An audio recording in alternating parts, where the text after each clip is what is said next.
그러니까 우리 이제 곧 추석이 다가오는데 참 재미난 게 있어요. 제가 이렇게 외국을 다녀보거나 여러 군데 다녀보면요, 무덤이 다 동네 한가운데 있어요. 무덤이. 그래갖고 그냥 동네에 그냥 퇴근하는 길에 꽃 하나 갖다 놓고 출근하는 길에 인사 한번 하고 그런단 말이야. 근데 우리는 그냥 얼마나 멀리 갔다가 묻어놓는지 죽는 게 그렇게 싫은 거예요.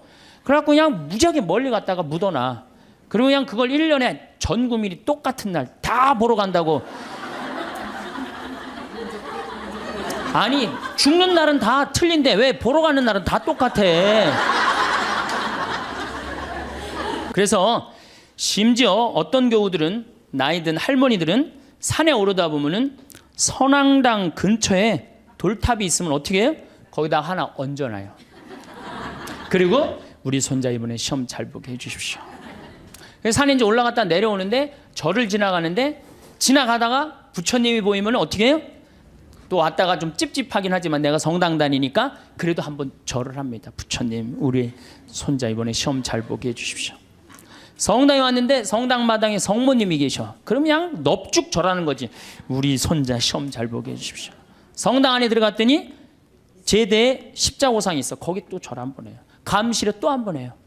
그러니까 이 할머니 마음속에는 무슨 심성이 들어있는 거예요? 그 중에 하나만 걸려라 이거야. 많은 분들이 성당에 왜 다니십니까? 그럼 대부분들이 뭐라고 그러냐면 마음의 평화를 얻기 위해서 성당 다닌다고 그래요. 그렇죠? 많은 경우는 그래요. 한 70%가 성당에 다니는 이유가 마음의 평화를 얻기 위해서 다닌다고 그럽니다. 다시 말씀드려서 세상 살기 힘들고 어려우니까 전능하신 하느님 아버지한테 좀 기대서 부족하고 비천한 내가 이 세상살이 너무 힘들으니까 좀 성당에 앉아서 좀 평화를 좀 찾고자 성당에 온다고 그래요, 대부분이. 근데 이거는 완전히 틀린 답이죠. 성당에 마음의 평화를 얻기 위해 나온 거 아니죠. 그러니까 성당에 마음의 평화를 얻기 위해 나왔는데 다녀보니까 이게 아니야. 마음의 평화가 없어. 그러니까 속으로 이런 생각을 합니다. 속으로도 말하고 바깥으로도 이런 말을 합니다. 내가 생각했던 천주교는 이게 아닌데 왜 평화가 없을까? 신부님한테 실망하고 교우들한테 실망하고 자꾸 상처를 입는단 말이야. 평화를 찾으러 왔는데 평화가 깨지고 마음 안에 갈등만 생겨. 그러니까 성당을 안 나오는 거죠. 나는 성당에 왜 나오느냐? 마음의 평화를 얻기 위해 나온다. 이건 틀린 답이에요. 이건 깜깜한 밤에 등불 없이 가는 신앙생활하고 똑같은 거예요. 마음의 평화는 본질적인 신앙생활을 잘할 때 생기는 결과물이지 처음부터 마음의 평화가 있을 수는 없는 거예요. 그래서 세례 받자마자 1년 안에 한 50% 정도 냉담합니다. 제가 이렇게 본당 신부 10년 동안 해본 경험에 의하면은 내가 기대했던 천주교는 이게 아닌데 그리고 다 떠나가요. 그러니까 처음부터 생각을 잘못하고 성당 나온 거죠. 예수님도 루카복음 12장 51절에 내가 세상에 평화를 주러 온 줄 아느냐? 아니다. 내가 너희에게 말한다. 오히려 분열을 일으키러 왔다. 49절에는 뭐라고 그러시냐면은 나는 세상에 불을 지르러 왔다. 이 불이 타올랐으면 얼마나 좋으랴. 내가 받아야 하는 세례가 있다. 그 일이 다 이루어질 때까지 내가 얼마나 짓눌 것인가 라고 말씀을 하십니다. 이 얘기는 무슨 얘기냐면은 예수님께서 받아야 될 세례, 짓눌려야 되는 건 뭐야? 십자가의 고통에 짓눌리고 난 다음에 비로소 예수님이 제자들한테 부활하시고 난 다음에 그때 평화가 너희와 함께 있기를. 그러니까 우리가 평화를 얻는 거는 처음부터 마음의 평화를 얻기 위해서 성당 나오면 안 되고 성당 나와갖고 갈등, 십자가, 고통 이런 게 다 지나고 난 다음에 그 다음에 얻어지는 게 뭐예요?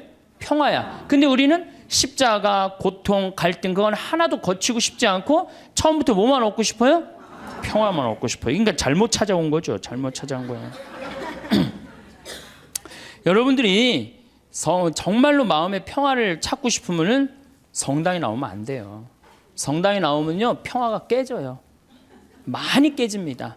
참아야 되고 인내해야 되고 그렇죠? 그냥 이 가정 이혼을 그냥 하고 싶은데도 어떻게 돼? 성당 나가갖고 못해갖고 얼마나 괴로워요. 이게 목에 가시처럼 걸려 있잖아.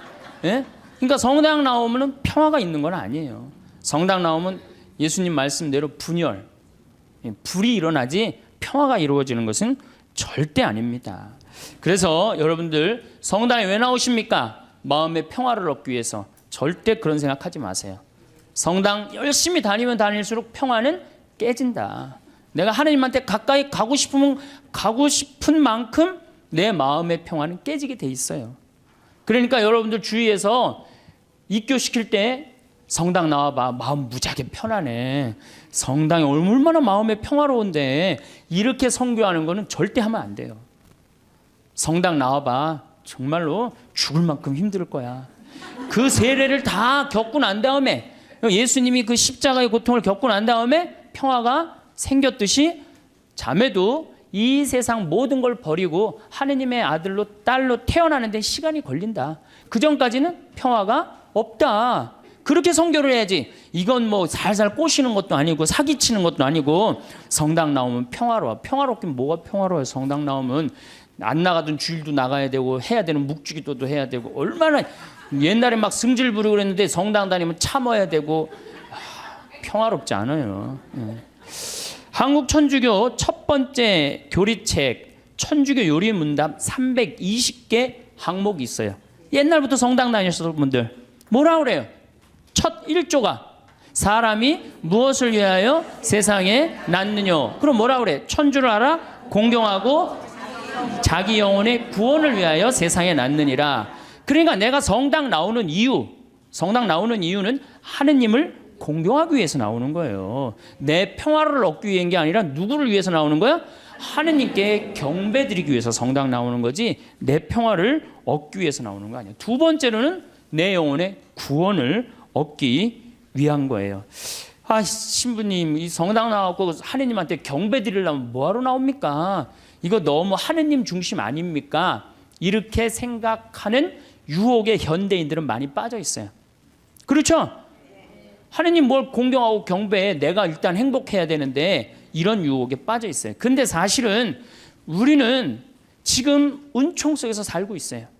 은총 속에서. 여러분들 공기가 만들어지는데 몇 년의 세월이 걸렸을 것 같아요? 40억 년의 세월이 걸렸어요. 40억 년 동안 우리가 마실 수 있는 공기가 여건이 조성되는데 몇 년이 걸려? 40억 년이 걸린 거예요. 그 40억 년 동안 정성 들여갖고 이렇게 공기가 온 지구에 가득 차고 난 다음에 생명이 아주 이 지구에서 꿈틀거렸거든요. 그러면 이 소중한 공기를 우리가 마시면서 돈 냅니까 안 됩니까? 공짜로 마시죠? 얼마나 감사해요. 얼마나 감사해요. 하늘에서 빈님 돈 1,000억 내면 내려줘요? 공짜로 내려주세요 안 내려주세요? 공짜로 내려주시잖아요. 얼마나 감사해. 햇빛 만물을 키워내는 햇빛 요즘 가을 햇빛 참 기가 막히게 좋죠. 막 우리 평창의 들판에 정말로 벼들이 막 있고 있어요. 그 햇빛 공짜로 내려주세요 안 내려주세요? 내려주시죠? 여러분들이 길 다니는데 공짜로 다니세요 안 다니세요? 땅 밟고 지나다니는데 아니 지금 살아가는데 절대적으로 필요한 걸 이렇게 다 받고 있는데 우리가 그 하느님께 경배드리지 않는다면은 우리가 얼마나 욕심이 많은 거예요. 우리는 정말 하느님께 경배드리고 찬양 드려야 돼. 그런데 이게 점점 인간 중심의 세상이 되다 보니까 모든 게 인간 위주야. 하느님도 나중에 누구를 위해서 있어야 돼? 인간을 위해서 있어야 되고 나를 위해서 있어야 돼. 완전히 거꾸로 돼가는 판국이 이제 발생하는 거죠. 우리 인간이 받은 수많은 혜택에 대해서 감사와 찬양을 드리지 않는다면 지금 인간들이 저지르고 있는 전쟁, 폭력, 환경 재앙은 이건 계속 될 거예요. 우리는 하나님께 이게 겸손한 마음, 감사하는 마음을 지닐 때 자연도 보호되는 거예요. 우리 인간이 너무 건방져갖고 자연을 막 해치고 망가뜨리고 있는 거예요. 그래도 죄의식을 못 느끼는 건 하느님을 경배하는 마음, 하느님께 감사하는 마음. 내가 지금 받은 은총이 너무 많다는 사실, 이거를 깨닫지 못하고 너무 건방지고 도도하게 사는 거예요. 그런데 천주교 교우들이 하느님을 믿는 이유가 감사와 찬양을 드리기 위해 믿는 게 아니고 마음의 평화를 얻기 위해 믿는다면 결국 하느님도 내 마음에 평화를 위해서 있어 주어야 하는 존재로 전락하는 거예요. 그야말로 전락하는 거예요. 하느님이. 내가 하느님을 믿었는데 평화가 오기는커녕 가정에 분열이 일어나고 성당 다니는 삶이 자꾸 의무감으로 바뀌어요.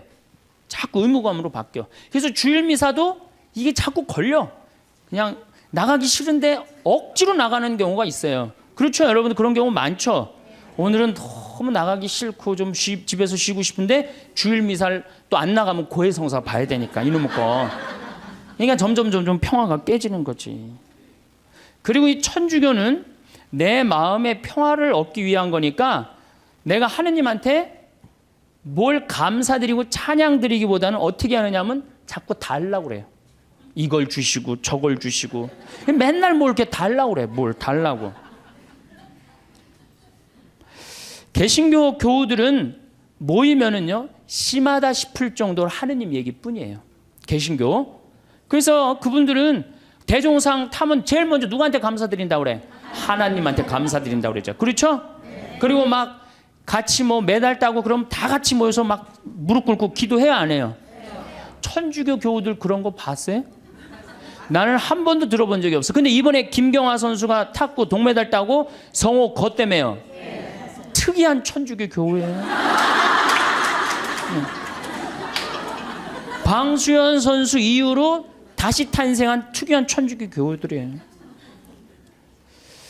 천주교에는 하느님을 믿는다면서도 하느님의 일은 뒤로 한 채 사람의 일만 더 걱정하는 경향이 굉장히 많아요. 여기 있는 분들 대부분이 하느님의 일 걱정하는 것보다 누구 일 더 걱정해요? 내 일. 여러분들 세계에서 선교사가 제일 많이 나가 있는 나라는 미국이에요. 모든 선교제 다 나가 있어요. 그 다음에 선교사가 많이 나가 있는 나라가 어느 나라냐? 우리나라 개신교예요. 세계에서 두 번째예요. 우리 근데 천주교 교우들은 나가요 안 나가요? 내가 알기로도 한 100명 이내도 안 돼요. 지금 외방선교회하고 또 뭐 몇몇 수도회 뭐 이런 수녀님들하고 거의 없어요. 그러니까 우리는 하느님의 일은 걱정하지 않고 무슨 일 걱정해? 사람의 일을 걱정하는 거예요. 예수님이 마태오복음에 이런 얘기를 해요. 예루살렘에 올라가시면서 내가 예루살렘에 올라가면 고난을 받을 것이다. 그리고 3일 만에 살아날 것이다. 그러니까 베드로가 뭐라 그러냐? 맙소사 주님. 그런 일은 주님께 결코 일어나지 않을 것입니다. 하니까 예수님이 이런 말씀을 하세요. 사탄아, 내게서 물러가라. 너는 나에게 걸림돌이다. 너는 하느님의 일은 생각하지 않고 사람의 일만 생각하는구나. 여러분들 하느님 믿는다면서 내가 하느님의 일을 더 많이 걱정해요? 사람의 일을 더 걱정해요? 사람이 솔직해서 좋습니다. 마음의 평화를 얻기 위해 신앙생활을 하시는 분들은 하느님의 일을 생각하기보다는 사람의 일을. 그러니까 우리 천주교 교우들은 어떨 때 보면 이게 믿는 집단인지 아니면 친목 집단인지 헷갈릴 때가 많아요. 네, 믿는 집단인지 친목 집단인지 헷갈릴 때가 많아요. 이 심지어 주일학교 애들 여름신앙학교 할 때도 보면은 아주 슬퍼요. 우리 평창에 모래내 교회가 3년 동안 왔어요.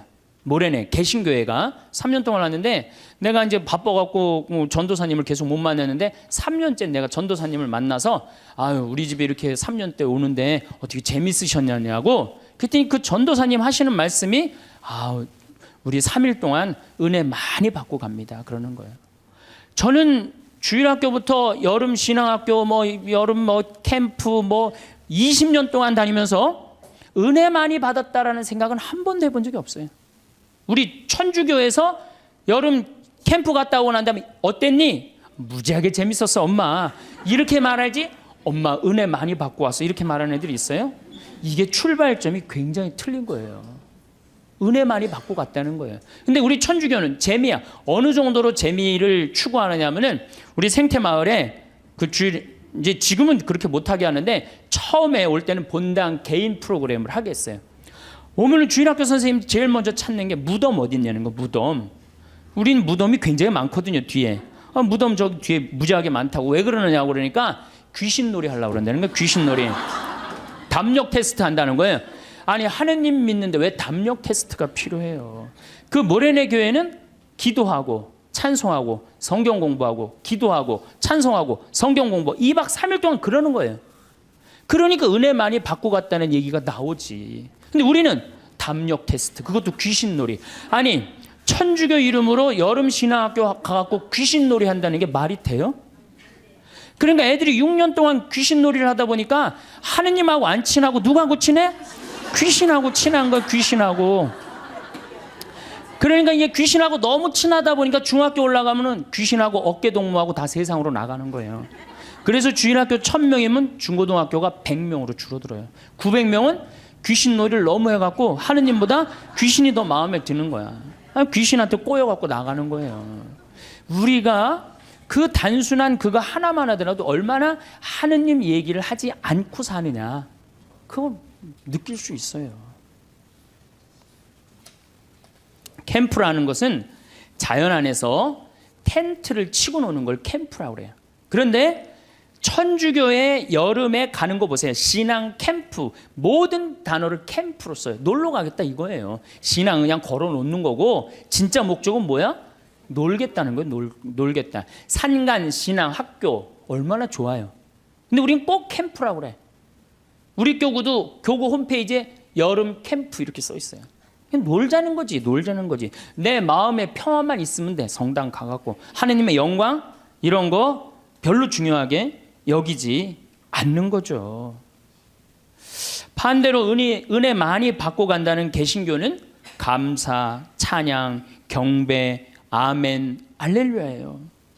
그래서 대부분 이 개신교 이렇게 제가 이렇게 방송 보면은 개신교 성도들은 기도할 때 어떻게 합니까? 손을 들고 눈을 하늘에 들고 해요. 그렇죠? 전부 다 손을 하늘을 향하잖아요. 천주교는 어디를 향하고 있어요? 땅바닥을 향하고 있어요. 평화방송 보면 천주교구들 다 어디 쳐다보고 있어? 땅바닥 쳐다보고 있는 거예요. 도대체 우리는 하느님이나 하늘에 관심이 없어요. 하느님이나 하늘에 관심이 없어요.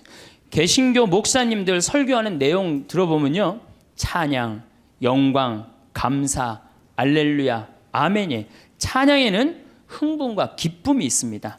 그래서 저기 목사님들 예배 드릴 때 보면은 하느님 아버지께 감사한다고 그러고 찬양 드리고 그러느냐고 흥분하잖아요. 막 어떻게 몸을 주체를 못하면서 흥분하는 목사님들도 있잖아요.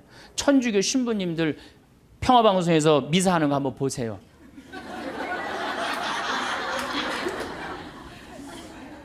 우리 천주교는 신부님부터 교우들까지 전부 우리 기본 컨셉이에요. 우리는 기쁘면 안 돼. 그래서 가톨릭 전례를 보면 전부 다 무거워요. 무겁고 우울하고. 찬양보다는 회개하고 반성하는 분위기가 훨씬 커요. 그래서 우리는 사순시기, 참회의 절, 대림시기, 봄판공, 가을판공, 십자가의 길, 양심성찰 이런 것만 해요. 그러니까 우리 분위기는 어두컴컴하고 우울한 분위기예요. 그래서 여러분들 미사가 끝나고 나서 성당문을 열고 나가면서 나 오늘 하느님께 정말로 경배 드렸어. 나 오늘 하느님께 정말 영광 드렸어. 오늘 미사 때 너무 큰 감사와 찬양, 영광 드렸어. 그런 기분 드는 미사 있어요? 1년에 매일 미사 참여하면서도 그렇게 열심히 나가면서도 나 오늘 하느님 아버지께 영광 드리고 나와서 1시간 내내 하느님 아버지인데 찬양했어. 그런 기분 드는 교우들이 거의 없어요. 거의 없죠? 그러니까 우린 찬양을 안 하는 거예요. 아니 천주교 요리문답 1조가 뭐야? 사람이 무엇을 위하여 세상에 났느냐? 하느님을 공경하고 천주를 알아 공경하고 자기 영혼의 구원을 위하여 낳느니라. 이 두 가지가 우리가 성당 다니는 결정적인 이유예요. 성당 마음의 평화를 얻기 위해서. 마음의 평화는 성당 나오면 더 깨지게 돼 있어요. 내가 성당 나오는 결정적인 이유는 뭐야? 하느님께 경배하기 위해서 나오는 거. 경배하기 위해서. 또 나의 영혼의 구원을 위해서 나오는 거예요. 이 두 가지를 하지 않으면 우리는 신앙의 목적에서 벗어나는 거예요. 신앙의 목적에서. 예수님의 삶을 보면 늘 경배와 감사와 찬양이 기본입니다. 예수님도 산상설교 중 마태복음 8장에 보면은 너희의 착한 행실을 보고 하늘에 계신 너희 아버지를 찬양하게 하여라. 그러니까 우리가 착한 일도 누구의 영광을 드러내기 위해서 착한 일을 하는 거야? 하느님의 영광을 드러내기 위해서 착한 일을, 심하다 싶을 정도로 예수님은 찬양에 중점을 두십니다.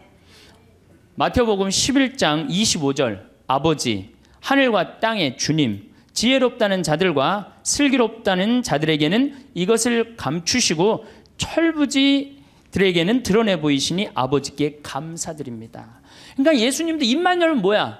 감사야. 입만 열면. 근데 우리는 입만 열면 뭘 그렇게 달라고 그래.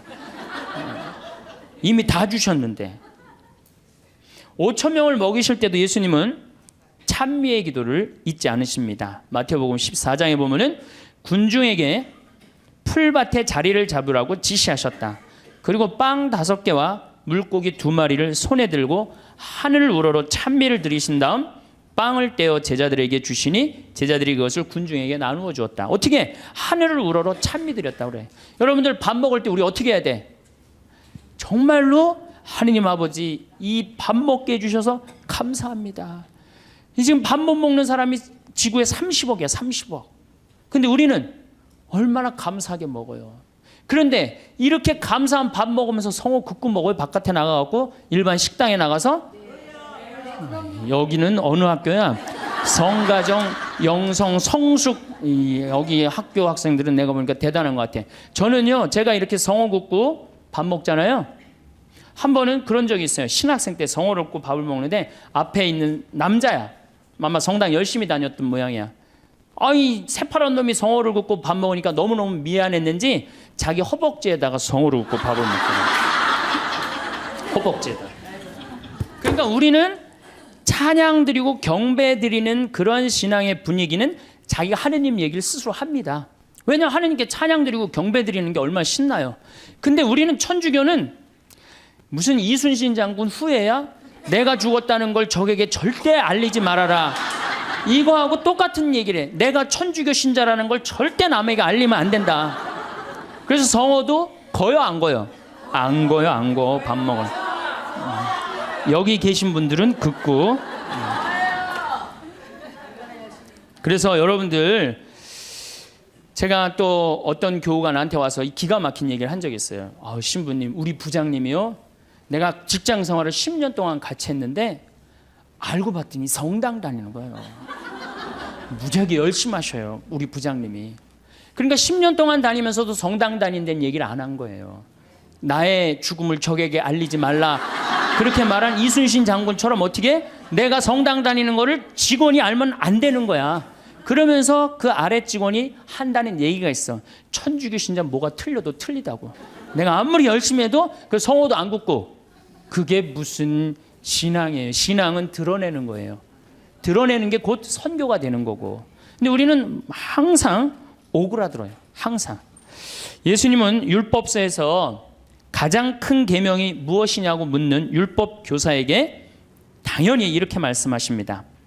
내 마음을 다하고 내 목숨을 다하고 내 정신을 다하여 주 너의 하느님을 사랑해야 한다. 이것이 가장 크고 첫째가는 계명이다. 그러니까 우리가 성당 나오는 이유가 뭐냐?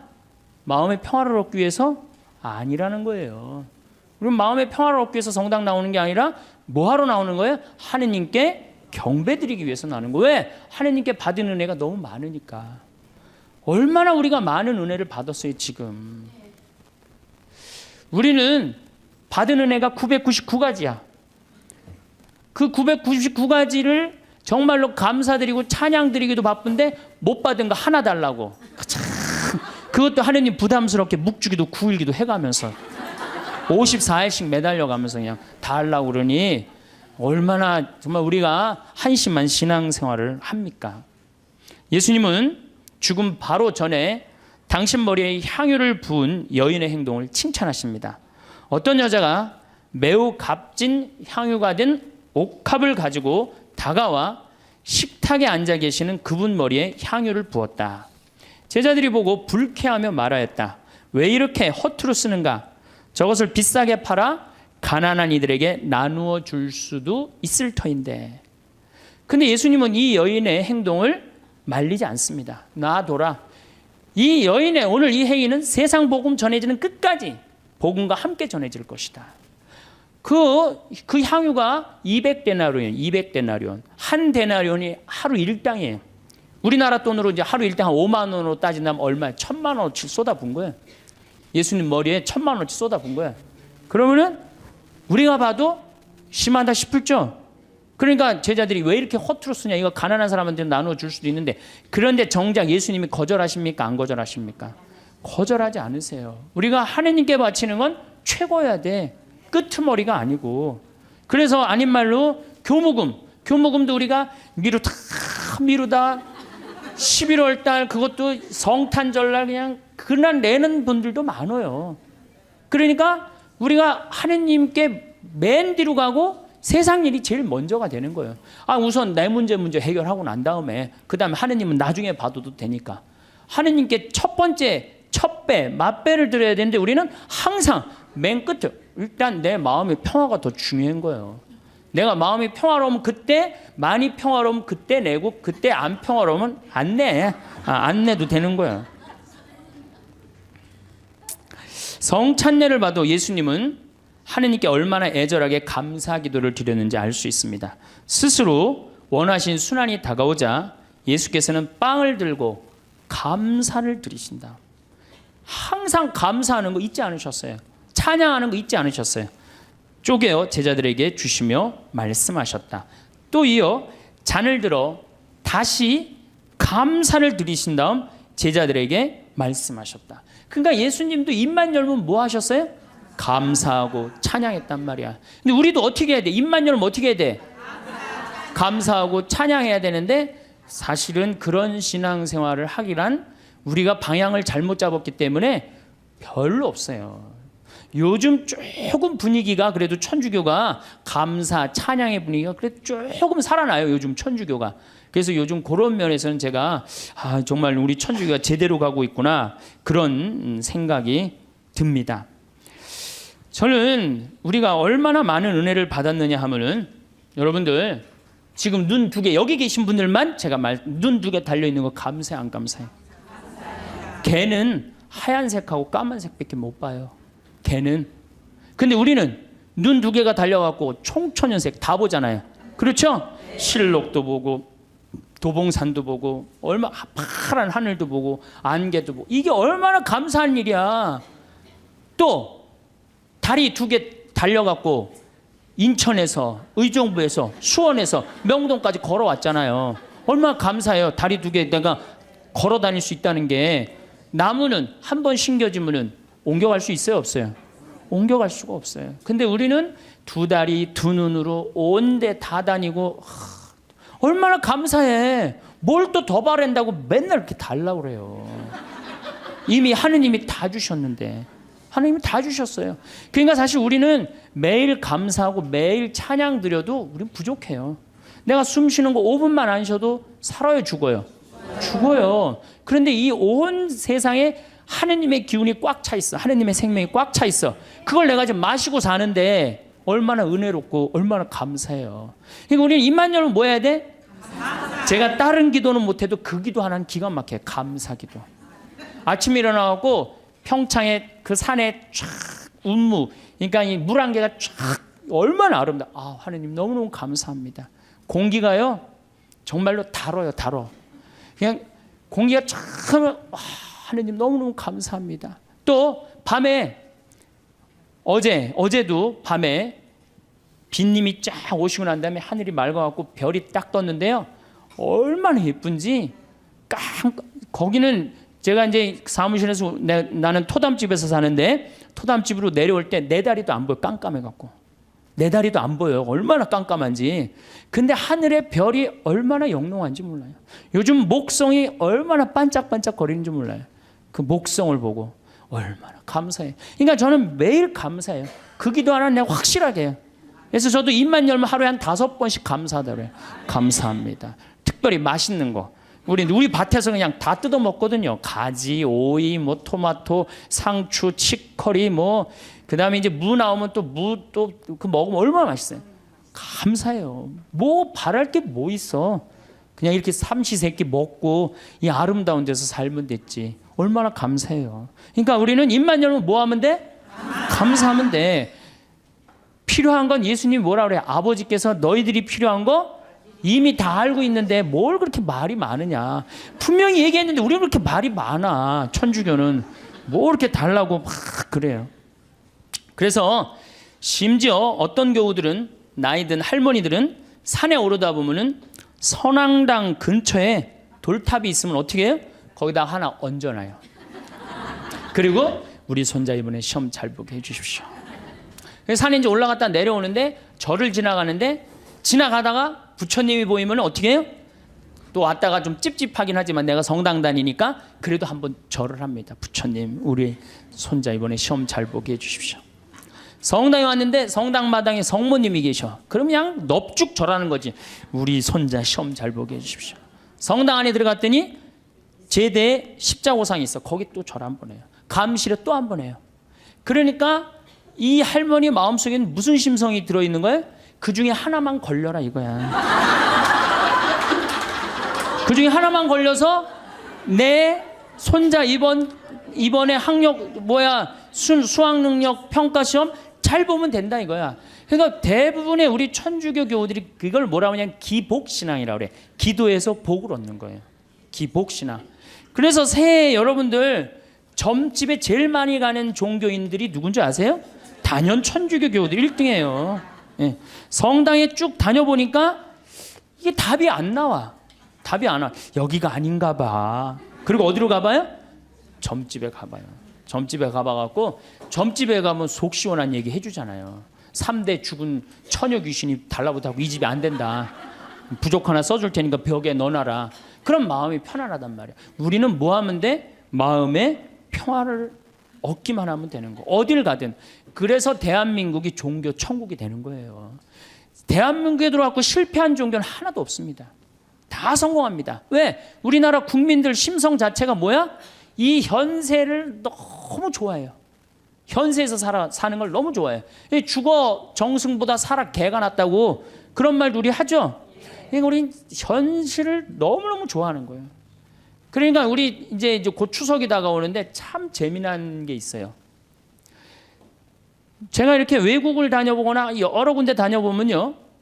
무덤이 다 동네 한가운데 있어요. 무덤이.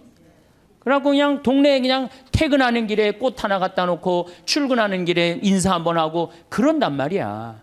근데 우리는 그냥 얼마나 멀리 갔다가 묻어놓는지 죽는 게 그렇게 싫은 거예요. 그래갖고 그냥 무지하게 멀리 갔다가 묻어놔. 그리고 그냥 그걸 1년에 전 국민이 똑같은 날 다 보러 간다고. 아니 죽는 날은 다 틀린데 왜 보러 가는 날은 다 똑같아. 그냥 추석하고 구정만 되면 그냥 막 이게 참 그만큼 우린 죽음을 싫어하는 거예요. 살아서 복 받으면 되는 거예요. 그러니까 우리는 내세 영원한 생명, 제가 이거 4번째 시간 때 이 강의를 할 건데 영원한 생명에 대한 간절한 소망이 없어요. 이 세상에서 어떻게 하면 돼?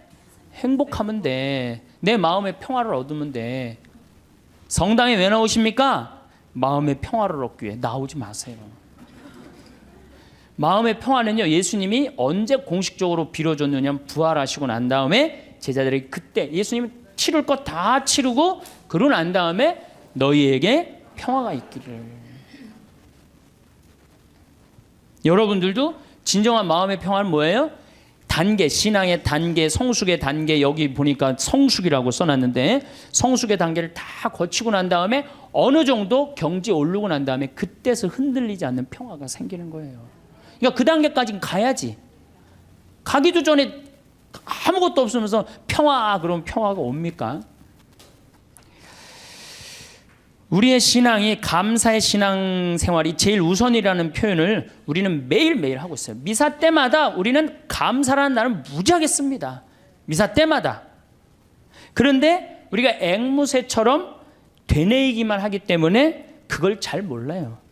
무수한 감사송이 있지만 오늘 내가 이제 평일이 이제 감사송이 6개가 있어요. 월, 화, 수, 목, 금, 토 이렇게. 그래갖고 제가 수요일 날 오늘 평일 미사 감사송 한번 해볼게요. 주님께서 여러분과 함께 마음을 드높이 우리 주 하느님께 감사합니다. 그럼 여러분 뭐라 그래요? 마땅하고 옳은 일입니다. 그러죠? 근데 정말로 그렇게 감사한 게 마땅하고 옳은 일로 했는지 그런 생각이 많이 들어요. 아니 그러니까 우리 천주교 교우들이 어느 정도냐면은 기도원도 여기도 다녀보고 저기도 다녀보고 하여튼 먹히는 데 한번 가봐요. 여기저기. 그래갖고 또 어떤 자매는 이렇게 소개하는 자매도 있어요. 그쪽 신부님한테 가봐. 그쪽 신부 용해대. 용한 신부님 찾아가는 거죠. 그러니까 우리가 어느 정도로 그러니까 사실 하느님께 다가가는데 신부는 뭐예요? 그냥 중개자야. 중개자. 정말로 나는 누구를 만나면 돼? 하느님을 만나면 돼요. 근데 누가 용해다 그러고 저리 가보라 그러고 저리 가보라 그러고 그러니까 우리 교우들이 그만큼 신앙생활을 하는데 잘못하고 있는 거죠. 잘못하고 있는 거죠. 우린 정말 하느님께 찬양드리기 위해서 하느님께 감사드리기 위해서 여러분들 하느님 믿는 거예요. 다른 이유 하나도 없어요. 천주교 요리문답 1조가 뭐야? 사람이 무엇을 위하여 낳느냐? 천주를 알아 공경하고 자기 구원을 위하여 낳느니라. 저는 그건 맞는 얘기 같아요. 그 다음 얘기 더 기가 막혀요. 거룩하신 신부가 이제 혼자 하는 거야. 거룩하신 아버지 전능하시고 영원하신 주 하느님 언제나 어디서나 아버지께 감사함이 언제나 어디서나 아버지께 감사함이 나오죠? 참으로 마땅하고 옳은 일이며 저희 도리요 구원의 길이옵니다. 기가 막힌 기도문을 우리가 매일 외우고 있어. 매일 마땅하고 옳은 일이라고 맨날 그래. 마땅하고 옳은 일이라고 뭐 하는 게? 감사드리는 게, 찬양 드리는 게, 그리고 그게 내 구원의 길이라고 얘기를 해요. 기가 막힌 기도문을 하면서도 이게 뭐 무슨 얘기를 하는 건지 그냥 딴 생각하고 앉아 있는 거죠. 그 시간 뭐 감사송이 오늘 뭔지 무슨 내용을 신부님이 했는지 그것도 모르는 경우도 참 많아요. 아버지께서는 사랑하시는 아드님을 통하여 인류를 창조하셨듯이 또한 인자로 인류를 구원하셨나이다. 그러므로 창조된 만물이 마땅히 주님을 섬기고요. 굉장히 중요한 얘기예요. 창조된 만물이 마땅히 주님을 섬긴다는 거예요. 우린 창조됐어요? 안 됐어요? 우린 창조됐어요. 그러니까 당연히 어떻게 해야 돼? 주님을 찬미하고 하느님을 주인으로 모시고 살아야 돼요. 그런데 제가 가만히 이렇게 생각해 보니까 하느님하고 우리하고 입장이 바뀌었어. 누가 종이냐 하면 하느님이 종이고 누가 주인이 돼? 내가 주인이야. 왜 이렇게 시키는 게 많아? 이거 해주시고 저거 해주시고 내가 기도를 하면서 하느님의 뜻을 들어야 되는데 누가 내 뜻을 들어야 돼? 내 하느님이 내 뜻을 들어야 돼. 헌금이나 많이 하면서 또 시키면 몰라. 딸랑 1,000원 해갖고 그냥 300원어치는 우리 아이 이번에 시험 잘 보게 해주시고 300원어치는 우리 아파트값 뛰게 해주고 나머지 400원어치는 우리 남편 절대 직장에서 안 떨어지게 해주시옵소서 하고 1,000원 딱 낸단 말이야. 아니 많이 하면서 시키면 또 다행인데 딸랑 1,000원 내면서 왜 이렇게 시키는 게 많아요. 그러니까 하느님하고 나하고 입장이 바뀐 거예요. 그리고 이제 하느님이 안 들어주면 열받아요, 안 받아요? 열받아. 아니 하느님이 정말 있는 거야 없는 거야? 왜 이렇게 내 청을 안 들어줘? 내가 9일 기도까지 했구만. 54일 동안이나 했는데 왜 안 들어줘? 여기가 아닌가 봐. 천군보살한테 한번 가봐야 되겠다. 천군보살한테 가봐. 거기 가서 또 안 되면 또 어떻게 해요? 또 성당에 나타나. 그래서 성당에 주기적으로 나타나는 사람들이 있어요. 주기적으로. 지속적으로 나타나야 되는데 주기적으로 나타나요. 주기적으로. 구원된 모든 사람이 다 함께 주님을 찬송하며 성인들도 한 마음으로 찬미하오니 저희들도 천사들과 함께 주님을 찬양하며 언제나 기뻐 노래하나이다. 이렇게 우리가 미사 처음부터 끝까지 다 이래요. 모든 기도문이. 근데 이제 이 미사를 이게 또 이제 바뀌어야 돼요. 이 미사가 신부님들의 원맨쇼로 끝나는 경우가 너무 많아. 여러분들 구경하는 경우고. 그렇죠? 네, 다음 시간에 내가 얘기하겠지만 굿을 한번 보세요. 굿 원맨쇼를 합니까? 다 다 삥 둘러갖고 중간에 막 이것도 빌고 뭐 돈도 꽂아놓고 쌀도 뿌리라고 그러면 뿌리고 시키는 것도 다 하잖아요. 참여를 한단 말이야. 근데 우리는 거의 참여하는 게 없어요. 그냥 뭐 몇 마디 주고받는 거, 주님께서 여러분 또 한 사제와 함께 이거 계속 한 3번 4번 하는 거 외에는 거의 교우들이 하는 게 없어요.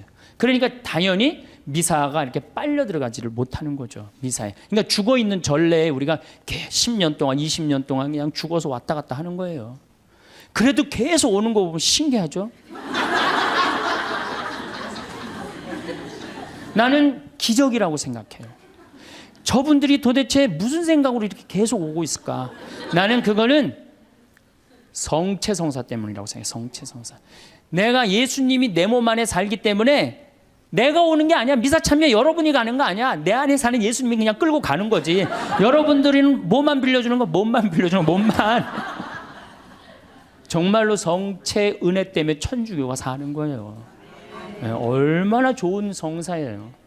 거기에 의미까지 더한다면 우린 정말로 행복한 신앙생활을 할 수 있을 텐데.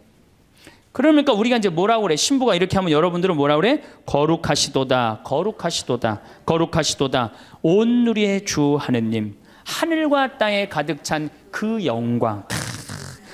하늘과 땅에 가득 찼다고 아까 제가 얘기했죠.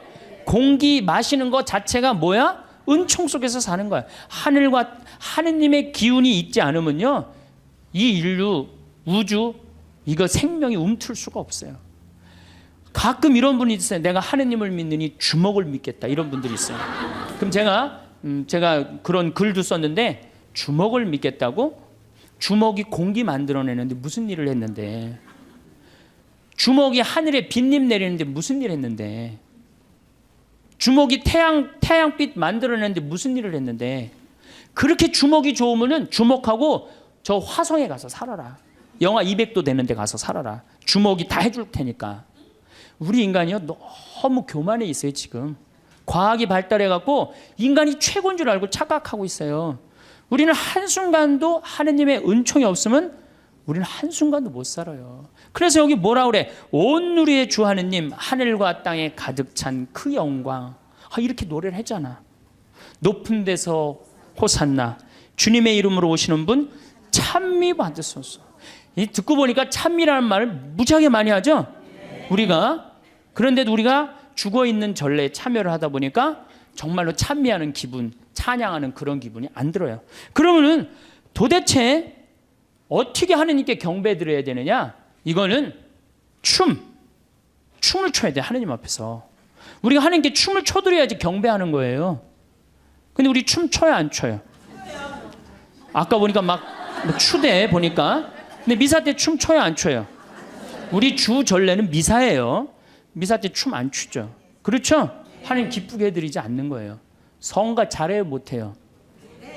솔직히 성가, 내가 다음 시간에 이제 성가 얘기하겠지만은 성가 이거 장송곡 안 되면 다행이에요. 요즘 또 이제 순교자 성월이라 또 이제 더 청승을 떨면서 더 부르지. 그 다음에 시편. 여러분들 시편 외우는 거 내가 답답할 때 한두 개 정도 탁 나오는 시편 있을까요? 우리 천주교교들. 그래. 여긴 성숙 학교라 확실히 많이 틀린 것 같아. 정말 우리 시편도 제대로 외우는 거 없어요. 시편도. 그럼 그림이라도 하느님을 참 믿으려야 되는데 그나마 천주교가 제일 잘하는 게 이 그림이에요. 오늘도 황창현 신부님의 행복 특강 잘 들으셨나요? 이어서 나이 들수록 들으면 도움이 되는 지혜의 말씀을 들려드리겠습니다.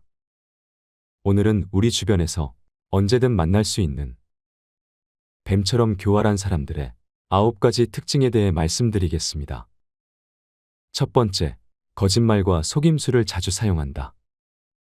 교활한 사람들은 항상 그저 자신의 이익을 위해 거짓말을 하거나 다른 사람을 속이는 경향이 있다. 그들은 사람들을 기만하고 자신의 목적을 이루기 위해 항상 사실을 왜곡하고 남들을 현혹시키기를 좋아한다. 거짓말은 눈덩이와 같기 때문에 계속 굴릴수록 점점 커져만 간다.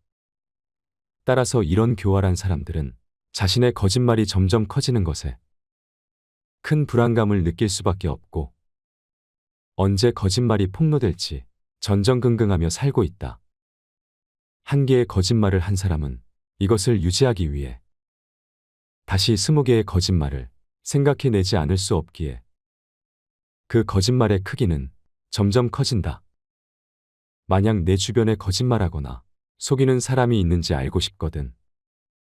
그 사람의 태도를 보아라. 사람은 자신에 대한 거짓말을 할 때 가장 큰 소리를 내게 된다. 방귀 낀 놈이 성낸다는 말이다. 제대로 사람을 속이려는 목적으로 완벽하게 거짓을 꾸며낼 수는 있지만 끝까지 그것을 관철시킬 수는 없다. 거짓말은 무게가 없기 때문에 바라보면 꼼짝없이 들통나게 되어 있다. 화려한 겉모습이나 그럴싸한 말을 하는 사람이 있다면 그 사람의 본질을 알기 전까지는 조금은 거리를 두고 천천히 알아가는 것이 좋다. 두 번째, 자기 의견을 강요하거나 억지를 부린다. 이들은 말도 안 되는 억지를 부리며 자기 의견을 일방적으로 남에게 주입하려 한다. 우리 주변에 생각보다 많이 보이는 이런 사람들은 본인이 옳다고 생각하는 견해나 가치관을 남에게 항상 강요한다.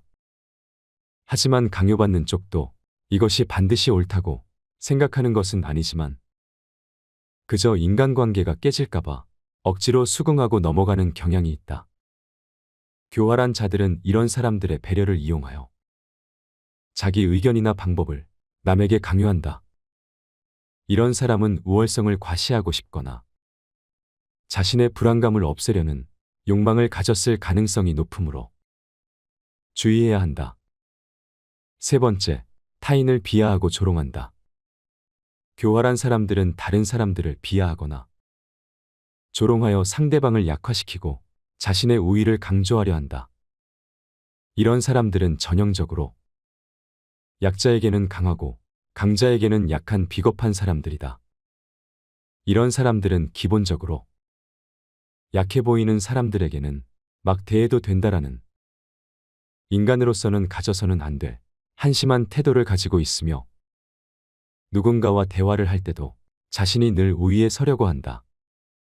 스스로를 대단한 사람이라 생각하고 전문가는 자기밖에 없다고 생각하며 다른 사람이 자신에게 이의를 제기하는 것을 참지 못한다. 대화를 할 때도 상대방을 조롱하지 못해 안달이다. 이런 자들은 다른 사람을 굴복시키는 방법을 정말 많이 알고 있으며 자신이 뭔가 잘못 생각하거나 혼동하면 잘못을 인정하는 것이 아닌 무조건 다른 사람들 탓으로 돌린다. 이런 사람들이 주변에 있다면 되도록 취약한 부분을 보여서는 안 된다. 싸움이 될 만한 일은 피하고 감정적으로 도전해 오는 것이 분명할 때라도 상대하지 말고 일단 무시하는 게 좋다. 대화를 할 때도 주제에서 벗어나지 않도록 주의한다. 그저 냉소주의로 대응하거나 대화를 거절하라. 교활한 사람들에게는 대화하기 싫다는 은밀한 의사표시는 먹혀들지 않는다. 따라서 자신의 뜻을 분명하게 밝힐 필요가 있다. 네 번째, 말과 행동이 일치하는 경우가 별로 없다. 교활한 자들의 특징은 말과 행동이 일치하지 않는다는 것이다. 따라서 이런 사람들을 파악하려거든 말과 행동이 일치하는지 살펴봐라. 교활한 비겁자들은 말과 행동이 완전히 따로 놀지만 그 점을 알아차리기까지는 시간이 좀 필요하다. 그들이 앞세우는 말도 나름 조리있고 이성적이며 짜임새가 있기 때문이다. 따라서 객관적인 사실과 행동에 비추어 그들을 판단할 수 있어야 한다. 이 말과 저 말 사이에 일관성이 있는지도 살펴봐야 한다. 이들은 병적인 거짓말쟁이다. 그들의 위선과 기만, 자기 모순을 놓쳐서는 안 된다. 만일 내 주변에 있는 사람의 말과 행동이 계속해서 일치하지 않는다면 거리를 두는 것이 좋다. 다섯 번째, 자기 중심적인 태도를 보인다. 교활한 사람들은 늘 자기 중심적으로 생각한다. 같이 더불어 사는 사회에서는 타인을 배려해야 하는 상황이 많지만 이들은 남에 대한 배려를 찾아볼 수 없다. 정말이지 당연한 말이지만 이런 사람들은 주위 사람을 아무렇지 않게 휘두른다. 또한 자기중심적인 이들은 매사에 자신에게 득인지 실인지를 따져보고 상황에 맞게 교묘하게 움직인다. 그들과 지내며 옆에서 지켜보면 자기 보신을 위해 마치 카멜레온처럼 상대의 권력이나 영향력에 따라 태도를 바꾸는데 이들의 이런 성향이 바뀔 가능성은 극히 낮다. 따라서 이들을 바꾸려고 하지 말고 원래 그런 사람이라고 생각해야 한다. 마음을 깊이 주지 마라. 시간을 낭비할 뿐이니 이런 사람들과는 그저 표면적인 관계를 유지하거나 차라리 피하는 것이 좋다. 6번째, 이기적인 행동을 한다. 교활한 사람들을 가만히 살펴보면 항시 자신의 이익을 최우선으로 생각하고 다른 사람들을 이용하기 바쁘다. 항상 자기 생각만 하기 때문에 타인에게 무엇이 필요한지, 자신의 행동이 타인에게 어떤 영향을 미치는지는 절대로 고려하지 않는다. 이런 사고방식은 이기적 태도와 사회적 의무를 무시하는 것으로 나타난다. 그들은 항상 자신만을 생각하기에 자기에게 도움이 되는 사람에게는 친절하고 배려심 많은 모습을 보여주지만 자신에게 필요 없다고 느껴지는 사람들에게는 관심을 갖지도 않고 배려하는 모습을 보이지도 않는다.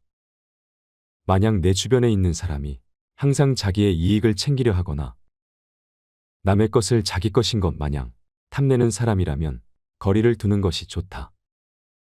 이러한 사람들은 남에게 배려심 많은 척 연기를 하지만 사소한 행동들에서 들통나기 마련이다. 예를 들자면 평소에는 돈을 아끼는 사람이 다른 사람들과 함께하는 모임에서는 함께 거둔 회비로 남들보다 비싼 걸 먹고 세금으로 산 물건들을 마치 자기 것처럼 쓰는 행동 말이다. 남의 돈을 내 돈처럼 쓰는 사람들 중 이타적이고 배려심 많은 사람은 없다. 7번째, 계획적인 행동을 한다. 교활한 사람들은 자신의 목적을 달성하기 위해 계획을 세우고 그것을 철저하게 실행한다. 그들은 항상 여러 상황에 대비하여 미리 계획을 세우고 그 상황을 이용해 자신이 원하는 것을 얻고자 끊임없이 행동한다. 이런 사람들의 계획 속에는 남들이 위험해지는 것도 포함되어 있다. 이들은 자신은 안전한 곳에 있으면서 남을 이용하여 자신이 이득을 본다. 이런 사람들은 그저 겁이 많아서 그렇게 행동하는 것이 아니다. 이런 비겁자들은 유능하고 교활하며 그 자리에서 결단을 내릴 수 있는데도 자신의 신망이나 권력을 지켜야 할 때를 제외하고는 절대로 앞에 나서지 않는 특징이 있다. 자신을 위해서는 누구보다 앞장서지만 자신과 관계없는 일 때문에 나서야 할 때는 침묵하거나 겁쟁이처럼 구는 것이다. 비겁자들의 더 큰 특징은 남을 위험에 빠뜨린다는 것이다. 남을 돕거나 지켜주는 대신 적의 희생양으로 삼거나 남에게 자기 죄를 덮어씌우는 것이다. 권력의 자리에는 이런 비겁자들이 쓸어담을 만큼 많다. 결코 위험을 무릅쓰지 않는 그들은 교활하게 남의 등을 떠밀면서 잘되면 자신의 뛰어난 역량 때문이라고 내세우고 잘못되면 남에게 책임을 떠넘긴다. 은밀히 나누었던 약속도 필요에 따라 서슴지 않고 부정한다. 이렇게 해서 주변을 말을 잘 듣는 추종자로만 채운다. 문제는 그 대가를 남이 치르게 된다는 것이다. 예를 들어 어떠한 기업이라면 우수한 인재가 나가버리기 때문에 사세가 기울고 정치가라면 국민이 그 대가를 치르게 된다. 무능한 지도자가 자신의 안위만 보호하다가 나라를 위태롭게 만든 일은 동서고금의 역사에서 쉽게 찾아볼 수 있다. 이런 사람이 보인다면 반드시 피하라. 8번째, 타인을 조정하고 상황을 이용한다. 교활한 사람들은 다른 사람들을 조종하고 상황을 이용하여 조용히 압력을 가한다. 그들은 상황을 이용해 다른 사람들을 자신의 의지대로 움직이도록 유도하며 교활하게 자신의 목적을 달성하려 한다. 이런 사람들은 타인의 심리를 조종하는 능력이 매우 능한 사람이다. 이런 사람을 알아보는 법은 어렵지 않다. 먼저 우물에서 숭늉 찾는 사람을 조심하라. 교활한 사람들은 먹잇감을 함정에 빠뜨리는 것에 급급하기 때문에 자기가 점 찍은 상대의 삶에 정광석화처럼 침투하고 상대를 올가매는 약속들을 되도록 빨리 받아낸다. 타고난 포식자인 그들은 자신의 호감형 가면이 오래 버틸 수 없다는 것을 알기에 상대를 잡으려면 본색이 드러나기 전에 신속히 해치워야 한다는 것을 잘 알고 있는 것이다. 이들이 남에게 침투하는 타이밍은 상대가 뭔가 큰일을 겪고 힘들어할 때다. 그들은 상대의 빈틈을 노려 누군가가 함께 해주고 위로해 주기를 바라는 상대의 욕구 속에 따리를 튼다. 그렇기에 친근함과 인간적인 정을 착각하지 마라.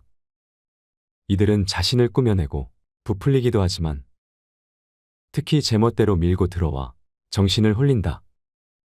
그들은 지나칠 만큼 친근하게 굴면서 상대의 생활 공간 속으로 함부로 비집고 들어간다. 이런 사람을 피하지 않고 자주 만나다 보면 이들의 계획에 말려들어 자칫 신뢰받을 자격이 없는 사람을 덜컥 신뢰하게 될지도 모르기 때문이다. 9번째, 능력에 비해 지나치게 자신만만하다. 교활한 사람들은 다른 사람들을 유인하고 속이기 위해 자신만만한 척을 한다. 그들은 다른 사람들의 관심을 끌기 위해 자신의 능력을 부풀리고 과장한다면 이런 부류일 수 있다.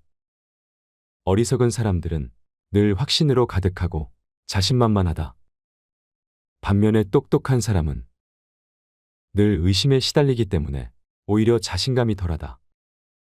그런데 연구 결과에 따르면 누구나 자신감이 넘치는 사람을 더 신뢰하는 경향이 있다고 한다.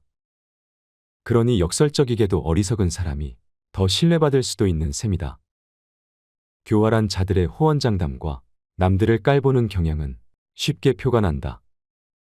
그들은 허세로 가득하고 자랑할 기회를 절대 놓치는 법이 없으며 모르는 게 없고 안 가본 데가 없고 못하는 게 없고 당연히 자신이 최고다. 그래서 다른 사람들을 깔보는 경향이 있다. 만일 당신을 조롱하고서는 농담이라며 슬쩍 넘어가려는 꼴까지 봤다면 더 의심할 필요가 없다. 교활한 자와 논쟁하지 말고 그저 그에게서 도망쳐라. 필자는 오늘 내용에서도 매우 큰 공감이 되었습니다. 우리 주변에 정말 이런 사람들이 은근히 많다고 생각되었습니다.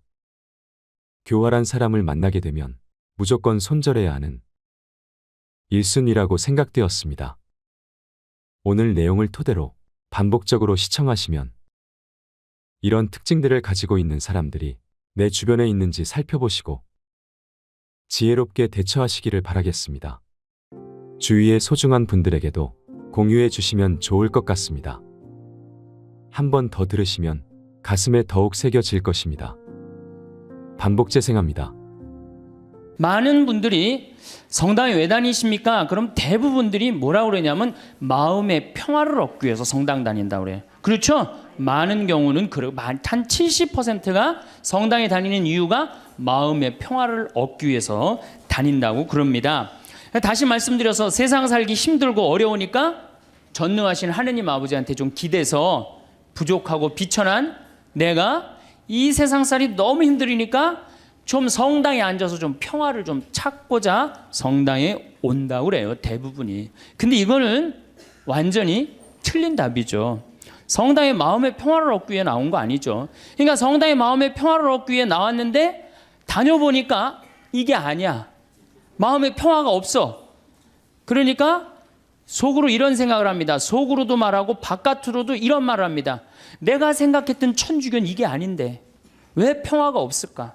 신부님한테 실망하고 교우들한테 실망하고 자꾸 상처를 입는단 말이야. 평화를 찾으러 왔는데 평화가 깨지고 마음 안에 갈등만 생겨. 그러니까 성당을 안 나오는 거죠. 나는 성당에 왜 나오느냐? 마음의 평화를 얻기 위해 나온다. 이건 틀린 답이에요. 이건 깜깜한 밤에 등불 없이 가는 신앙생활하고 똑같은 거예요. 마음의 평화는 본질적인 신앙생활을 잘할 때 생기는 결과물이지 처음부터 마음의 평화가 있을 수는 없는 거예요. 그래서 세례 받자마자 1년 안에 한 50% 정도 냉담합니다. 제가 이렇게 본당 신부 10년 동안 해본 경험에 의하면은 내가 기대했던 천주교는 이게 아닌데 그리고 다 떠나가요. 그러니까 처음부터 생각을 잘못하고 성당 나온 거죠. 예수님도 루카복음 12장 51절에 내가 세상에 평화를 주러 온 줄 아느냐? 아니다.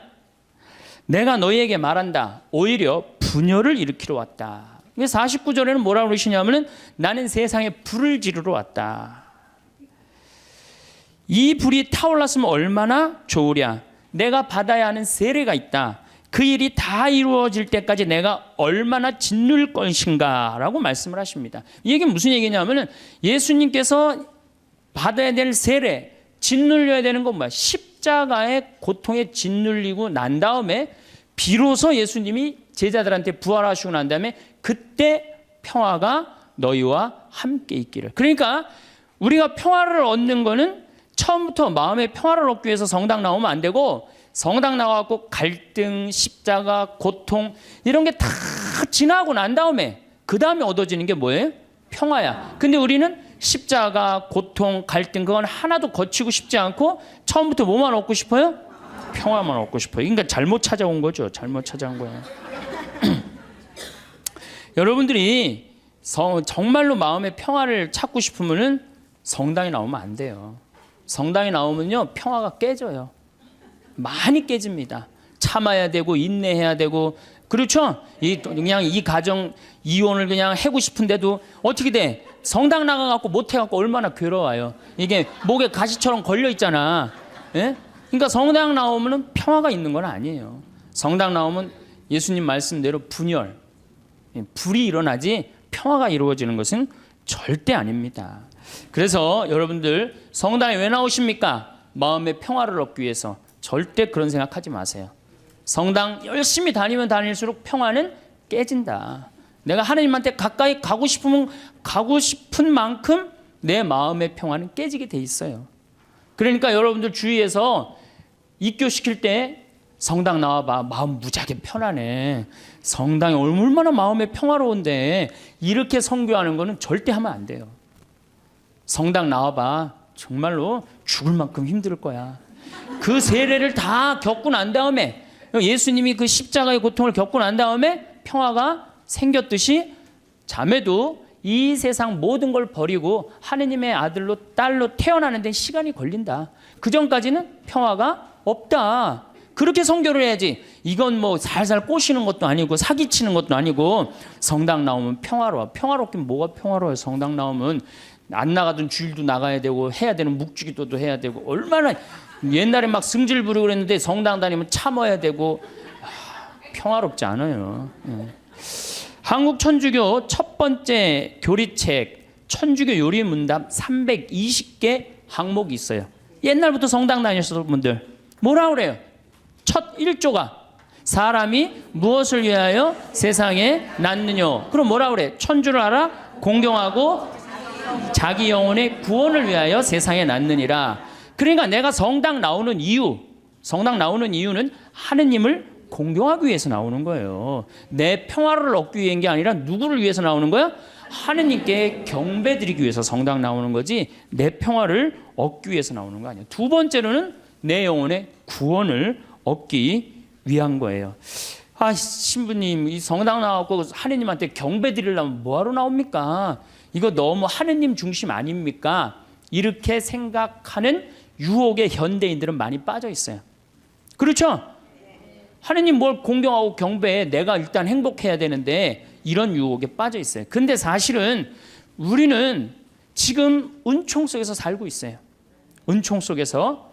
여러분들 공기가 만들어지는데 몇 년의 세월이 걸렸을 것 같아요? 40억 년의 세월이 걸렸어요. 40억 년 동안 우리가 마실 수 있는 공기가 여건이 조성되는데 몇 년이 걸려? 40억 년이 걸린 거예요.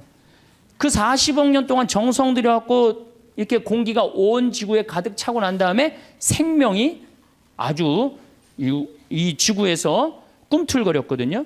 그러면 이 소중한 공기를 우리가 마시면서 돈 냅니까 안 됩니까? 공짜로 마시죠? 얼마나 감사해요. 얼마나 감사해요. 하늘에서 빈님 돈 1,000억 내면 내려줘요? 공짜로 내려주세요 안 내려주세요? 공짜로 내려주시잖아요. 얼마나 감사해. 햇빛, 만물을 키워내는 햇빛, 요즘 가을 햇빛 참 기가 막히게 좋죠. 막 우리 그 평창의 들판에 정말로 벼들이 막 있고 있어요. 그 햇빛 공짜로 내려주세요 안 내려주세요? 내려주시죠? 여러분들이 길 다니는데 공짜로 다니세요 안 다니세요? 땅 밟고 지나다니는데, 아니 지금 살아가는데 절대적으로 필요한 걸 이렇게 다 받고 있는데 우리가 그 하나님께 경배드리지 않는다면은 우리가 얼마나 욕심이 많은 거예요. 우리는 정말 하나님께 경배드리고 찬양 드려야 돼. 그런데 이게 점점 인간 중심의 세상이 되다 보니까 모든 게 인간 위주야. 하나님도 나중에 누구를 위해서 있어야 돼? 인간을 위해서 있어야 되고 나를 위해서 있어야 돼. 완전히 거꾸로 돼가는 판국이 이제 발생하는 거죠. 우리 인간이 받은 수많은 혜택에 대해서 감사와 찬양을 드리지 않는다면 지금 인간들이 저지르고 있는 전쟁, 폭력, 환경 재앙은 이건 계속 될 거예요. 우리는 하나님께 이게 겸손한 마음, 감사하는 마음을 지닐 때 자연도 보호되는 거예요. 우리 인간이 너무 건방져갖고 자연을 막 해치고 망가뜨리고 있는 거예요. 그래도 죄의식을 못 느끼는 건 하나님을 경배하는 마음, 하나님께 감사하는 마음, 내가 지금 받은 은총이 너무 많다는 사실, 이거를 깨닫지 못하고 너무 건방지고 도도하게 사는 거예요. 그런데 천주교 교우들이 하나님을 믿는 이유가 감사와 찬양을 드리기 위해 믿는 게 아니고 마음의 평화를 얻기 위해 믿는다면 결국 하나님도 내 마음의 평화를 위해서 있어 주어야 하는 존재로 전락하는 거예요. 그야말로 전락하는 거예요. 하나님이. 내가 하나님을 믿었는데 평화가 오기는커녕 가정에 분열이 일어나고 성당 다니는 삶이 자꾸 의무감으로 바뀌어요. 자꾸 의무감으로 바뀌어. 그래서 주일 미사도 이게 자꾸 걸려. 그냥 나가기 싫은데 억지로 나가는 경우가 있어요. 그렇죠? 여러분 그런 경우 많죠? 오늘은 너무 나가기 싫고 좀 집에서 쉬고 싶은데 주일 미사를 또 안 나가면 고해성사 봐야 되니까 이놈의 거. 그러니까 점점 평화가 깨지는 거지. 그리고 이 천주교는 내 마음의 평화를 얻기 위한 거니까 내가 하느님한테 뭘 감사드리고 찬양드리기보다는 어떻게 하느냐면 자꾸 달라고 그래요.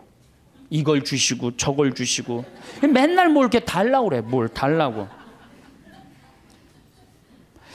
개신교 교우들은 모이면은요 심하다 싶을 정도로 하느님 얘기뿐이에요. 개신교. 그래서 그분들은 대종상 타면 제일 먼저 누구한테 감사드린다고 그래? 하나님한테 감사드린다고 그러죠. 그렇죠? 그리고 막 같이 뭐 메달 따고 그럼 다 같이 모여서 막 무릎 꿇고 기도해야 안 해요? 천주교 교우들 그런 거 봤어요? 나는 한 번도 들어본 적이 없어. 근데 이번에 김경화 선수가 탔고 동메달 따고 성호 거 때문에요. 특이한 천주교 교우예요. 방수현 선수 이후로 다시 탄생한 특이한 천주교 교우들이에요.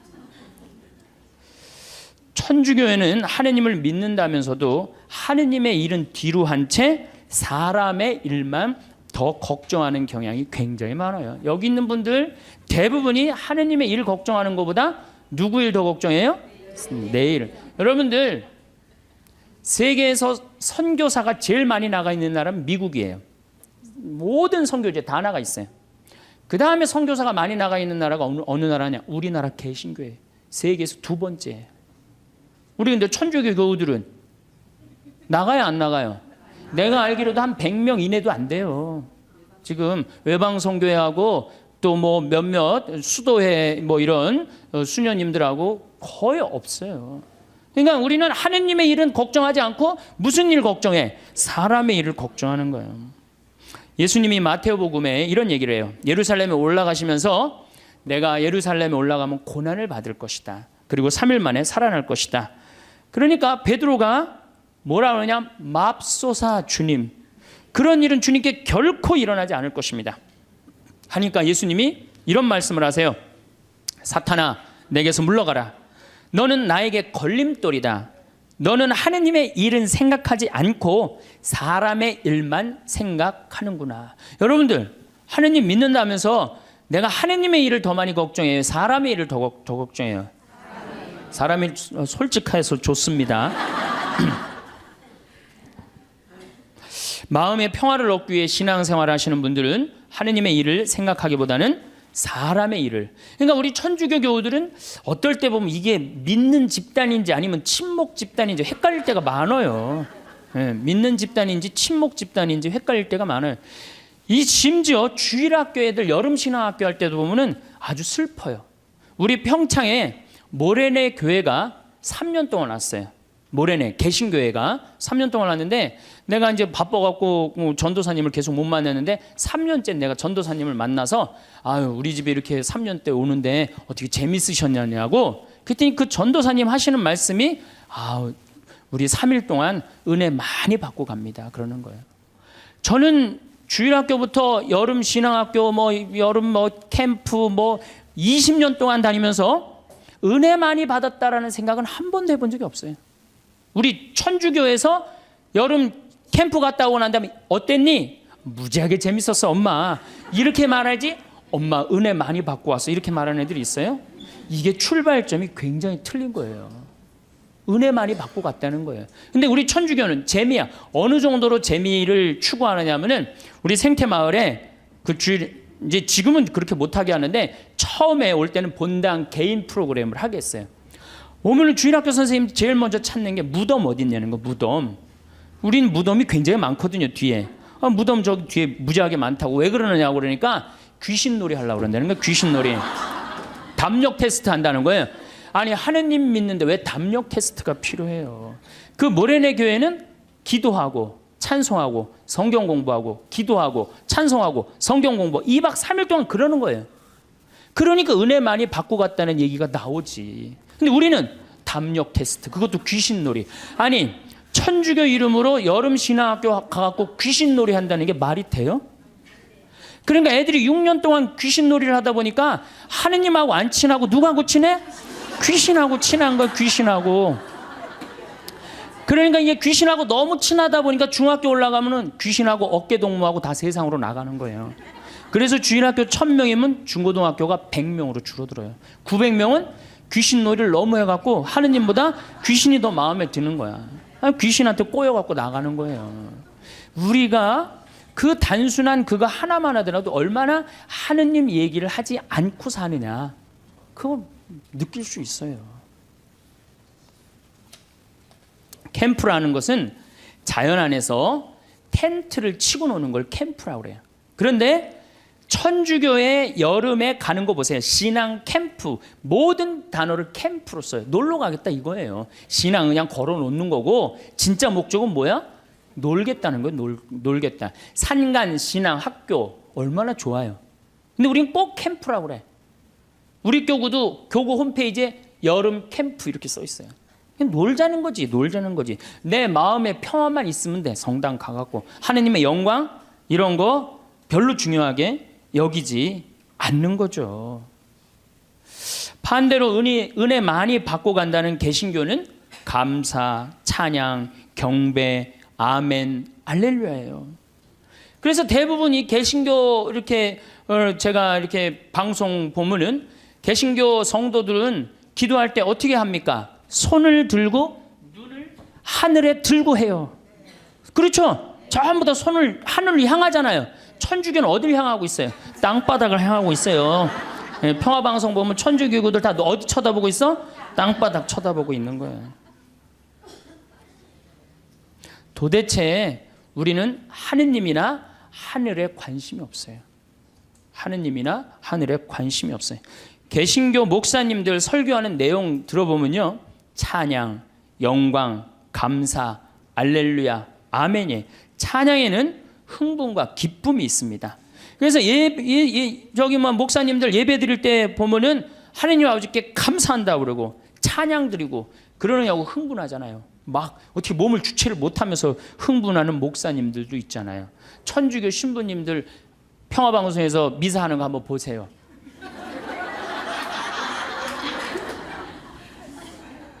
우리 천주교는 신부님부터 교우들까지 전부 우리 기본 컨셉이에요. 우리는 기쁘면 안 돼.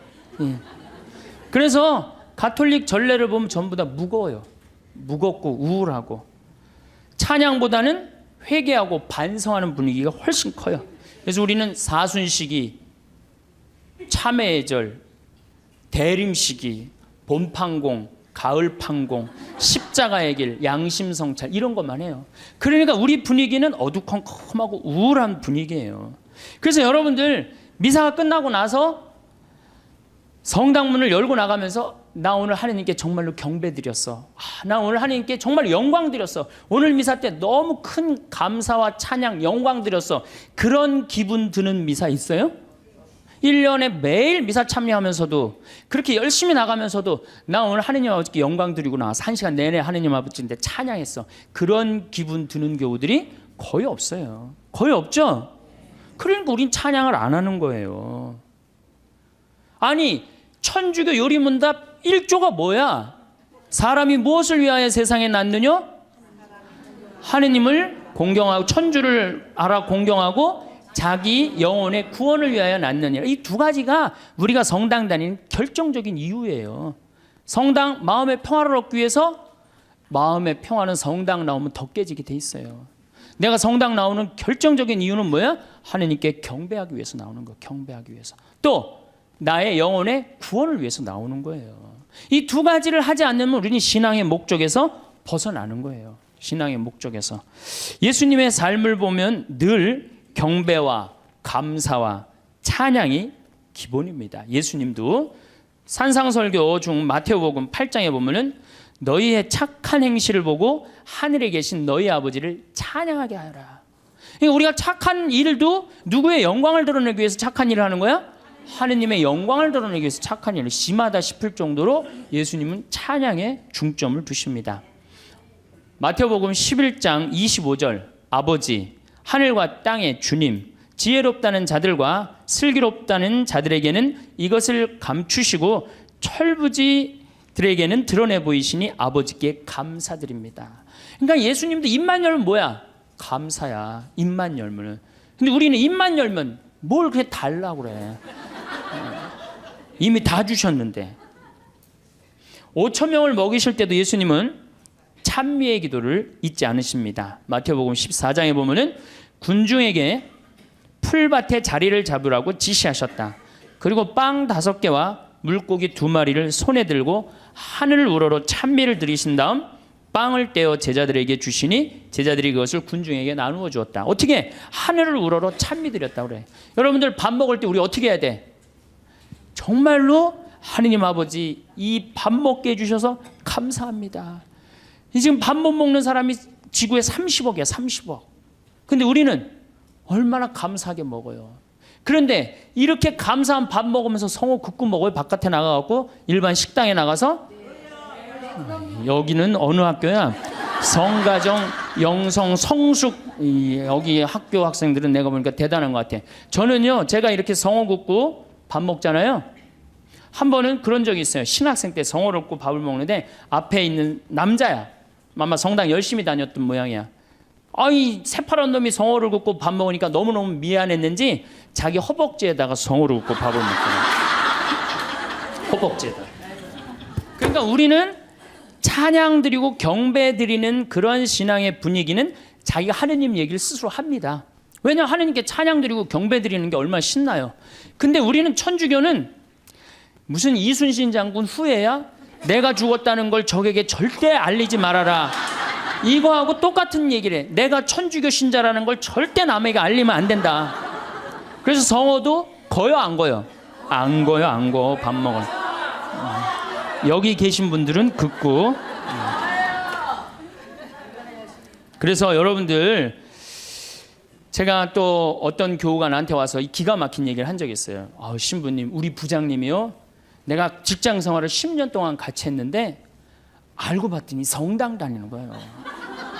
무지하게 열심히 하셔요. 우리 부장님이.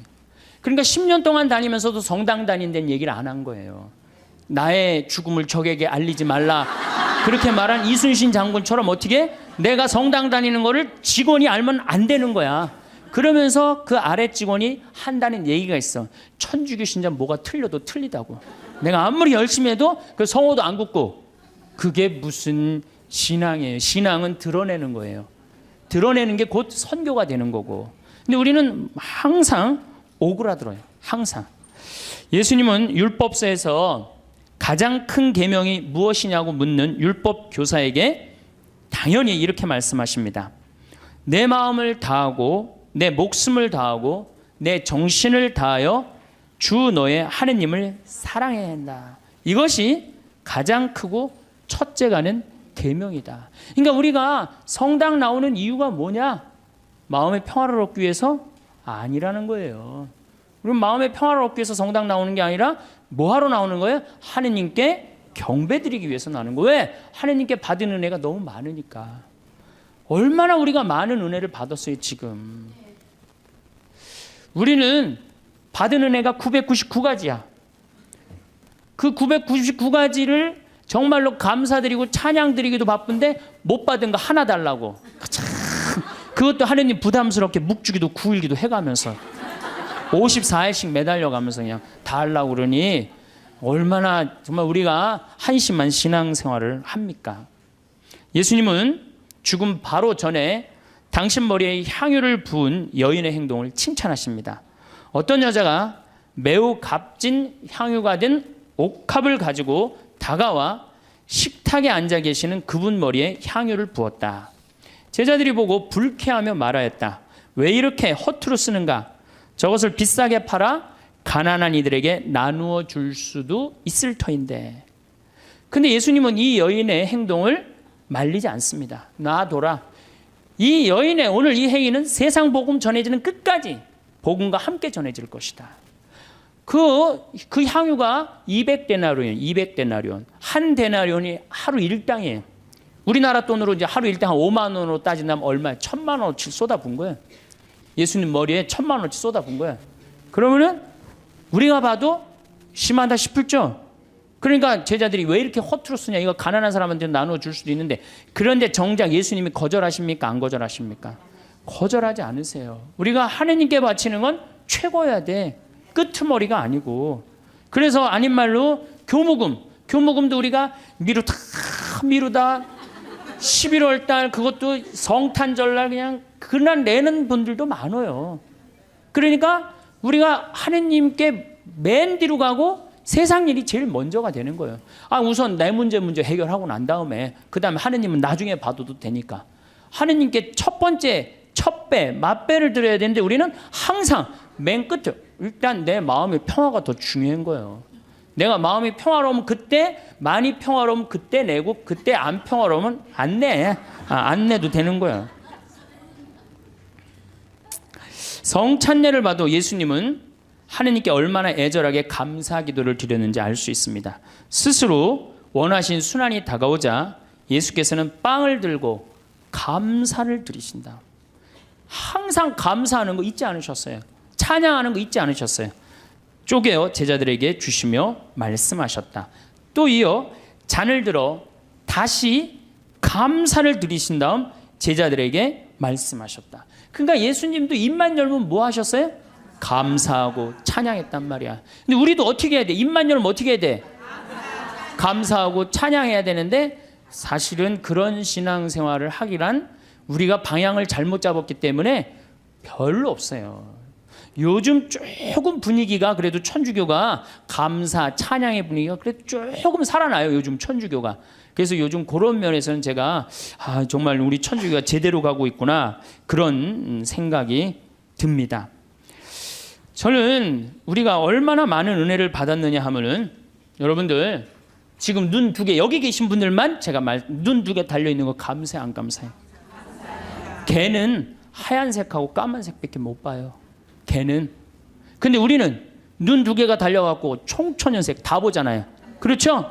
실록도 보고 도봉산도 보고 얼마 파란 하늘도 보고 안개도 보고 이게 얼마나 감사한 일이야.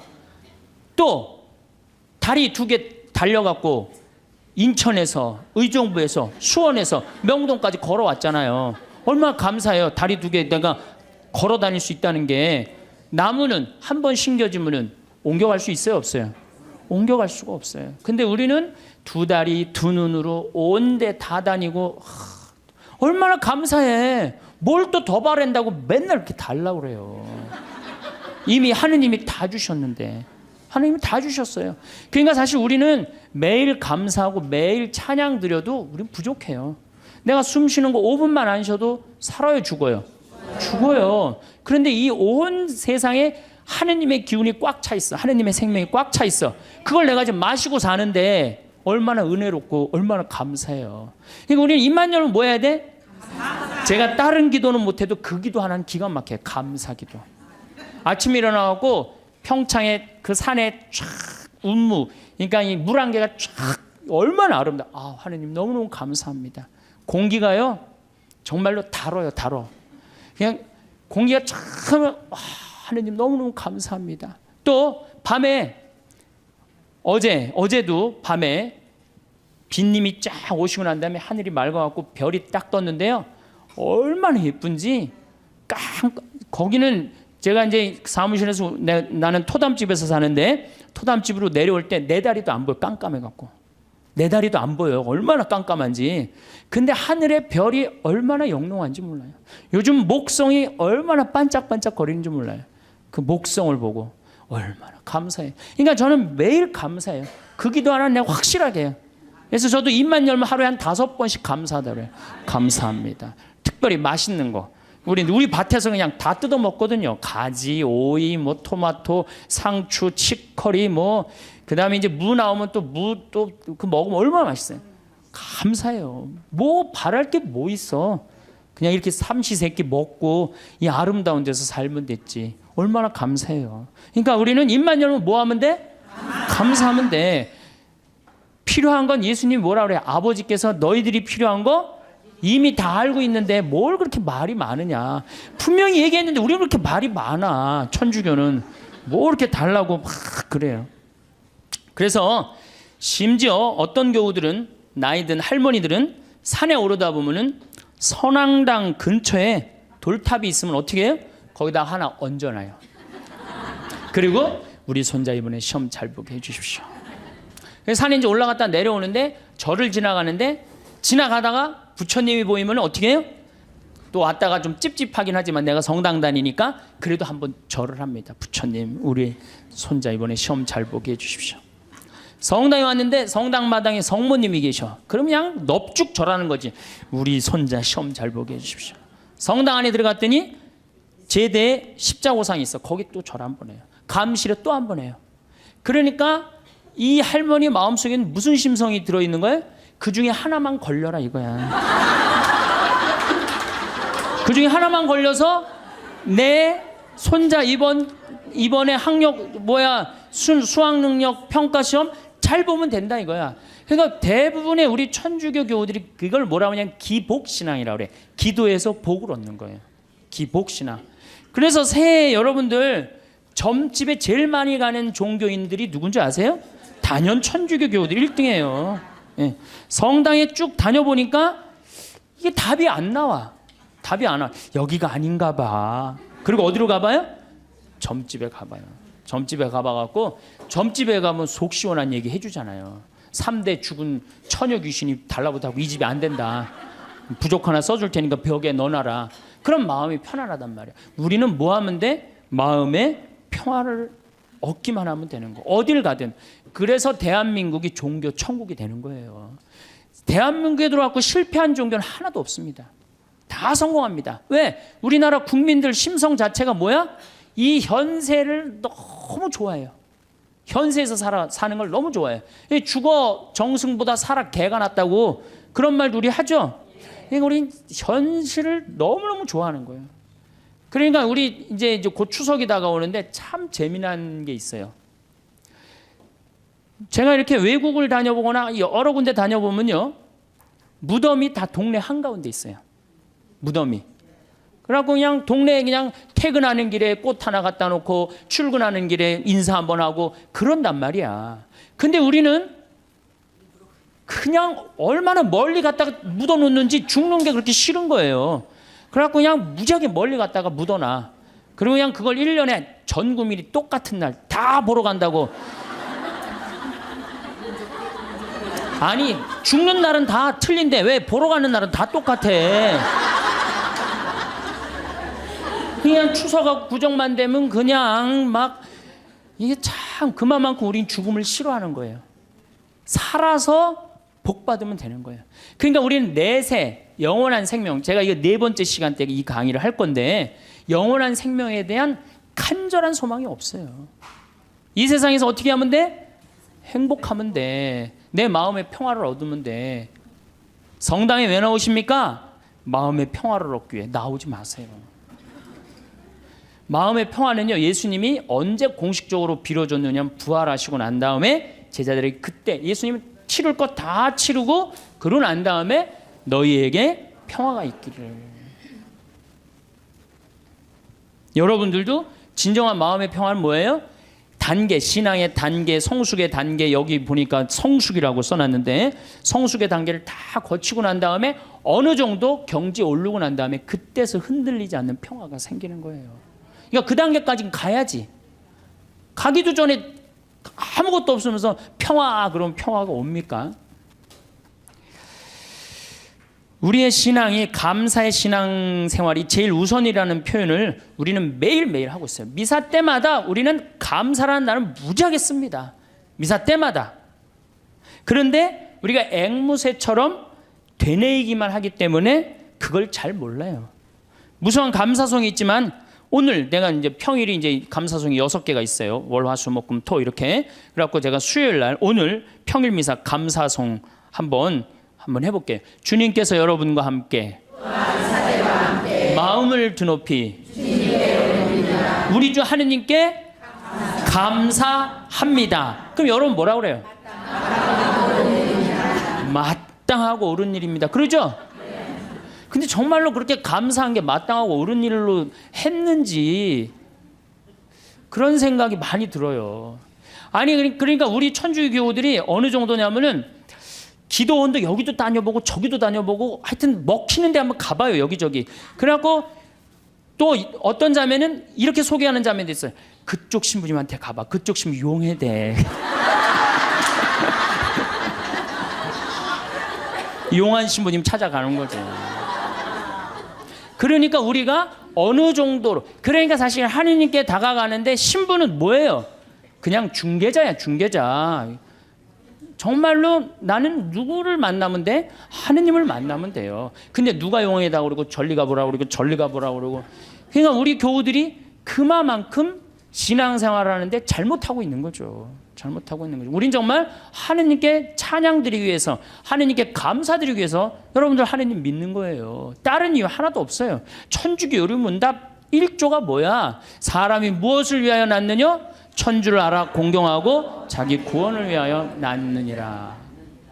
저는 그건 맞는 얘기 같아요. 그 다음 얘기는 더 기가 막혀요. 거룩하신 신부가 이제 혼자 하는 거야. 거룩하신 아버지, 전능하시고 영원하신 주 하느님, 언제나 어디서나 아버지께 감사함이. 언제나 어디서나 아버지께 감사함이 나오죠? 참으로 마땅하고 옳은 일이며 저희 도리요 구원의 길이옵니다. 기가 막힌 기도문을 우리가 매일 외우고 있어. 매일 마땅하고 옳은 일이라고 맨날 그래. 마땅하고 옳은 일이라고. 뭐 하는 게? 감사드리는 게, 찬양 드리는 게, 그리고 그게 내 구원의 길이라고 얘기를 해요. 기가 막힌 기도문을 하면서도 이게 뭐 무슨 얘기를 하는 건지 그냥 딴 생각하고 앉아 있는 거죠. 그 시간 뭐 감사송이 오늘 뭔지, 무슨 내용을 신부님이 했는지 그것도 모르는 경우도 참 많아요.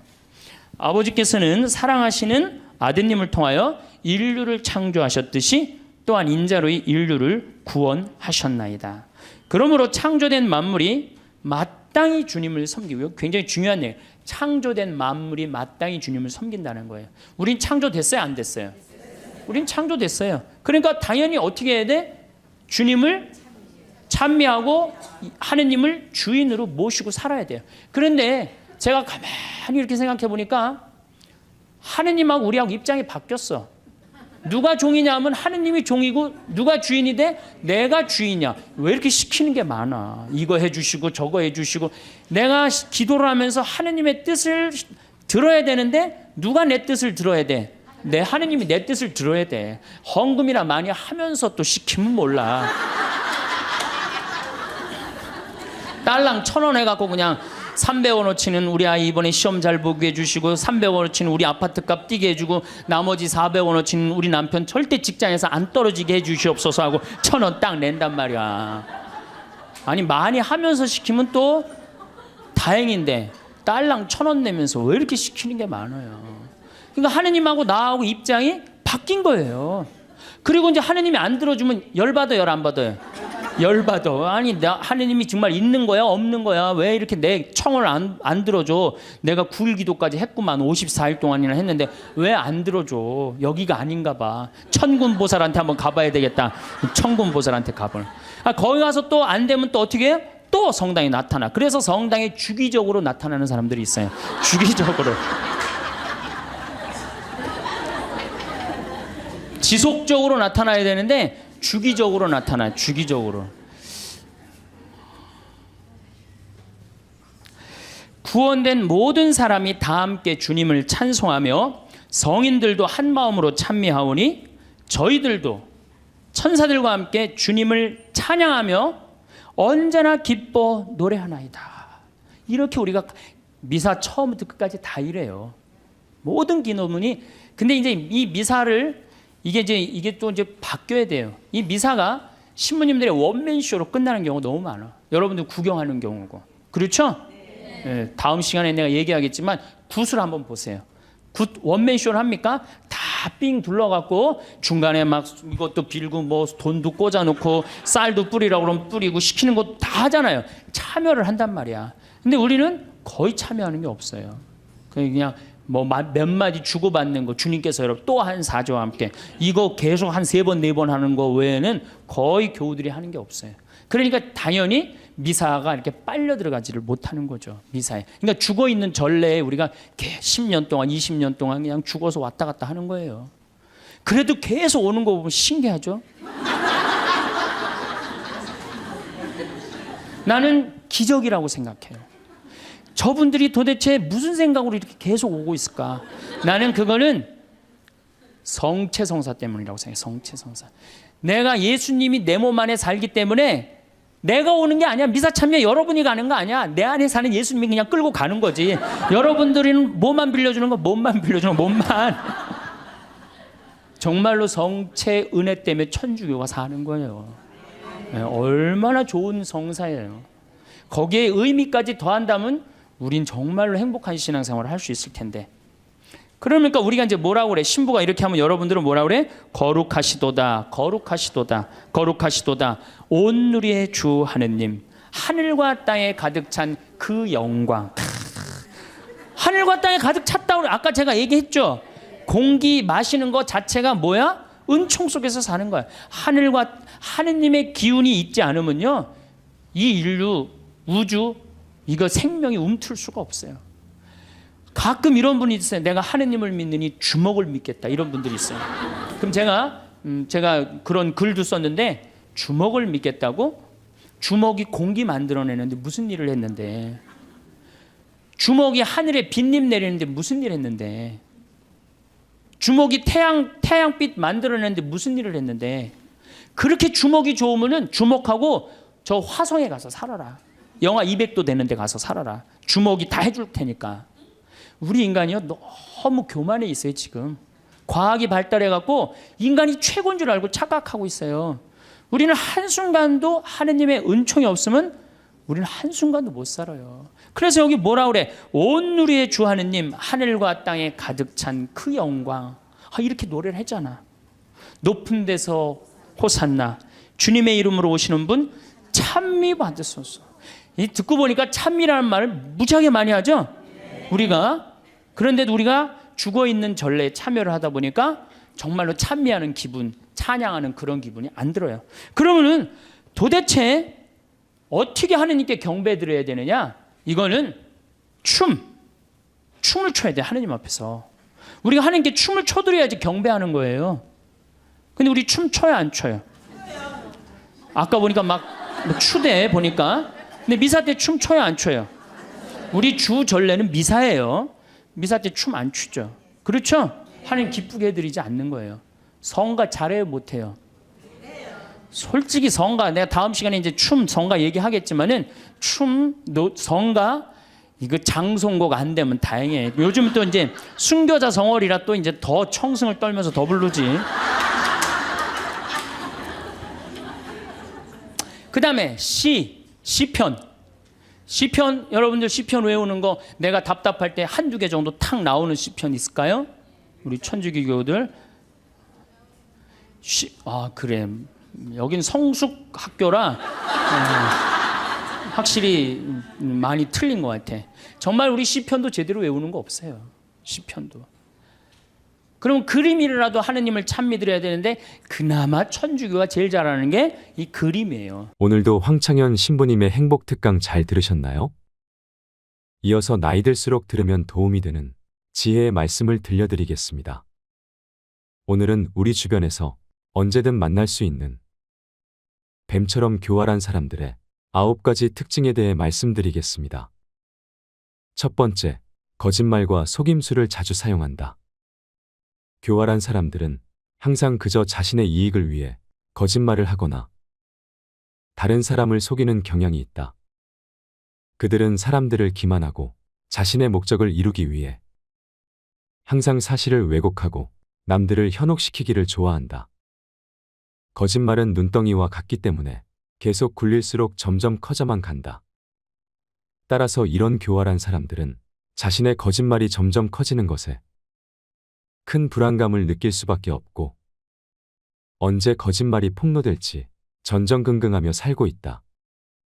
한 개의 거짓말을 한 사람은 이것을 유지하기 위해 다시 20개의 거짓말을 생각해내지 않을 수 없기에 그 거짓말의 크기는 점점 커진다. 만약 내 주변에 거짓말하거나 속이는 사람이 있는지 알고 싶거든. 그 사람의 태도를 보아라. 사람은 자신에 대한 거짓말을 할 때 가장 큰 소리를 내게 된다. 방귀 낀 놈이 성낸다는 말이다. 제대로 사람을 속이려는 목적으로 완벽하게 거짓을 꾸며낼 수는 있지만 끝까지 그것을 관철시킬 수는 없다. 거짓말은 무게가 없기 때문에 바라보면 꼼짝없이 들통나게 되어 있다. 화려한 겉모습이나 그럴싸한 말을 하는 사람이 있다면 그 사람의 본질을 알기 전까지는 조금은 거리를 두고 천천히 알아가는 것이 좋다. 두 번째, 자기 의견을 강요하거나 억지를 부린다. 이들은 말도 안 되는 억지를 부리며 자기 의견을 일방적으로 남에게 주입하려 한다. 우리 주변에 생각보다 많이 보이는 이런 사람들은 본인이 옳다고 생각하는 견해나 가치관을 남에게 항상 강요한다. 하지만 강요받는 쪽도 이것이 반드시 옳다고 생각하는 것은 아니지만 그저 인간관계가 깨질까봐 억지로 수긍하고 넘어가는 경향이 있다. 교활한 자들은 이런 사람들의 배려를 이용하여 자기 의견이나 방법을 남에게 강요한다. 이런 사람은 우월성을 과시하고 싶거나 자신의 불안감을 없애려는 욕망을 가졌을 가능성이 높으므로 주의해야 한다. 세 번째, 타인을 비하하고 조롱한다. 교활한 사람들은 다른 사람들을 비하하거나 조롱하여 상대방을 약화시키고 자신의 우위를 강조하려 한다. 이런 사람들은 전형적으로 약자에게는 강하고 강자에게는 약한 비겁한 사람들이다. 이런 사람들은 기본적으로 약해 보이는 사람들에게는 막 대해도 된다라는 인간으로서는 가져서는 안 될 한심한 태도를 가지고 있으며 누군가와 대화를 할 때도 자신이 늘 우위에 서려고 한다. 스스로를 대단한 사람이라 생각하고 전문가는 자기밖에 없다고 생각하며 다른 사람이 자신에게 이의를 제기하는 것을 참지 못한다. 대화를 할 때도 상대방을 조롱하지 못해 안달이다. 이런 자들은 다른 사람을 굴복시키는 방법을 정말 많이 알고 있으며 자신이 뭔가 잘못 생각하거나 혼동하면 잘못을 인정하는 것이 아닌 무조건 다른 사람들 탓으로 돌린다. 이런 사람들이 주변에 있다면 되도록 취약한 부분을 보여서는 안 된다. 싸움이 될 만한 일은 피하고 감정적으로 도전해 오는 것이 분명할 때라도 상대하지 말고 일단 무시하는 게 좋다.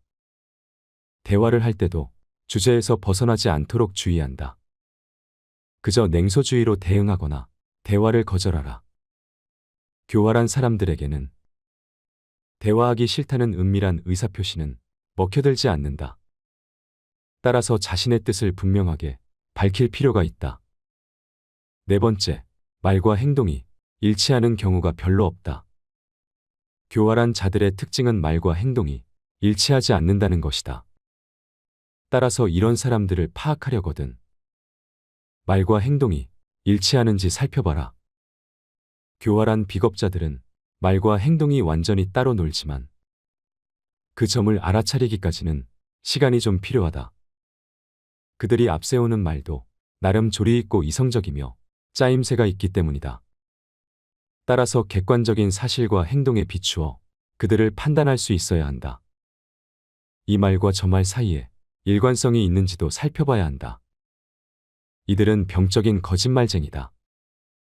그들의 위선과 기만, 자기 모순을 놓쳐서는 안 된다.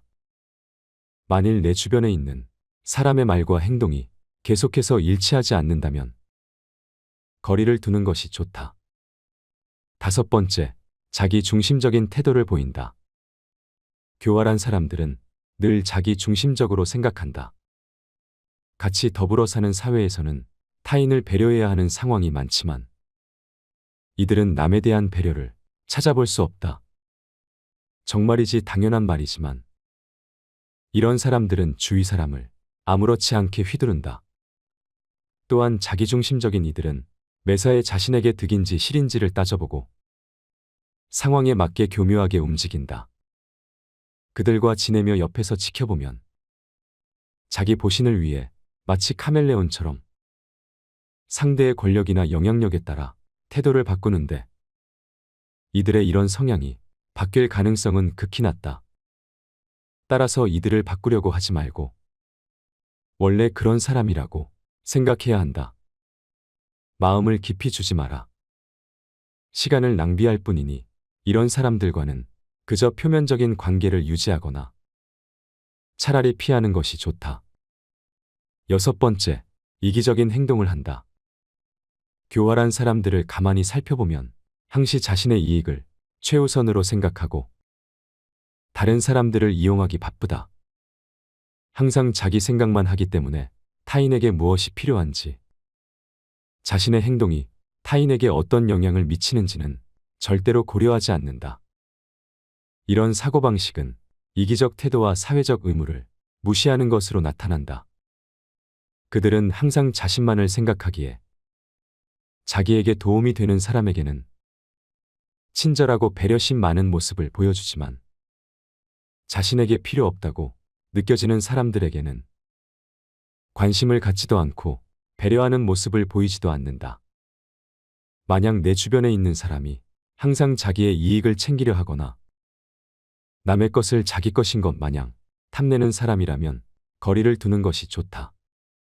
이러한 사람들은 남에게 배려심 많은 척 연기를 하지만 사소한 행동들에서 들통나기 마련이다. 예를 들자면 평소에는 돈을 아끼는 사람이 다른 사람들과 함께하는 모임에서는 함께 거둔 회비로 남들보다 비싼 걸 먹고 세금으로 산 물건들을 마치 자기 것처럼 쓰는 행동 말이다. 남의 돈을 내 돈처럼 쓰는 사람들 중 이타적이고 배려심 많은 사람은 없다. 일곱 번째, 계획적인 행동을 한다. 교활한 사람들은 자신의 목적을 달성하기 위해 계획을 세우고 그것을 철저하게 실행한다. 그들은 항상 여러 상황에 대비하여 미리 계획을 세우고 그 상황을 이용해 자신이 원하는 것을 얻고자 끊임없이 행동한다. 이런 사람들의 계획 속에는 남들이 위험해지는 것도 포함되어 있다. 이들은 자신은 안전한 곳에 있으면서 남을 이용하여 자신이 이득을 본다. 이런 사람들은 그저 겁이 많아서 그렇게 행동하는 것이 아니다. 이런 비겁자들은 유능하고 교활하며 그 자리에서 결단을 내릴 수 있는데도 자신의 신망이나 권력을 지켜야 할 때를 제외하고는 절대로 앞에 나서지 않는 특징이 있다. 자신을 위해서는 누구보다 앞장서지만 자신과 관계없는 일 때문에 나서야 할 때는 침묵하거나 겁쟁이처럼 구는 것이다. 비겁자들의 더 큰 특징은 남을 위험에 빠뜨린다는 것이다. 남을 돕거나 지켜주는 대신 적의 희생양으로 삼거나 남에게 자기 죄를 덮어씌우는 것이다. 권력의 자리에는 이런 비겁자들이 쓸어담을 만큼 많다.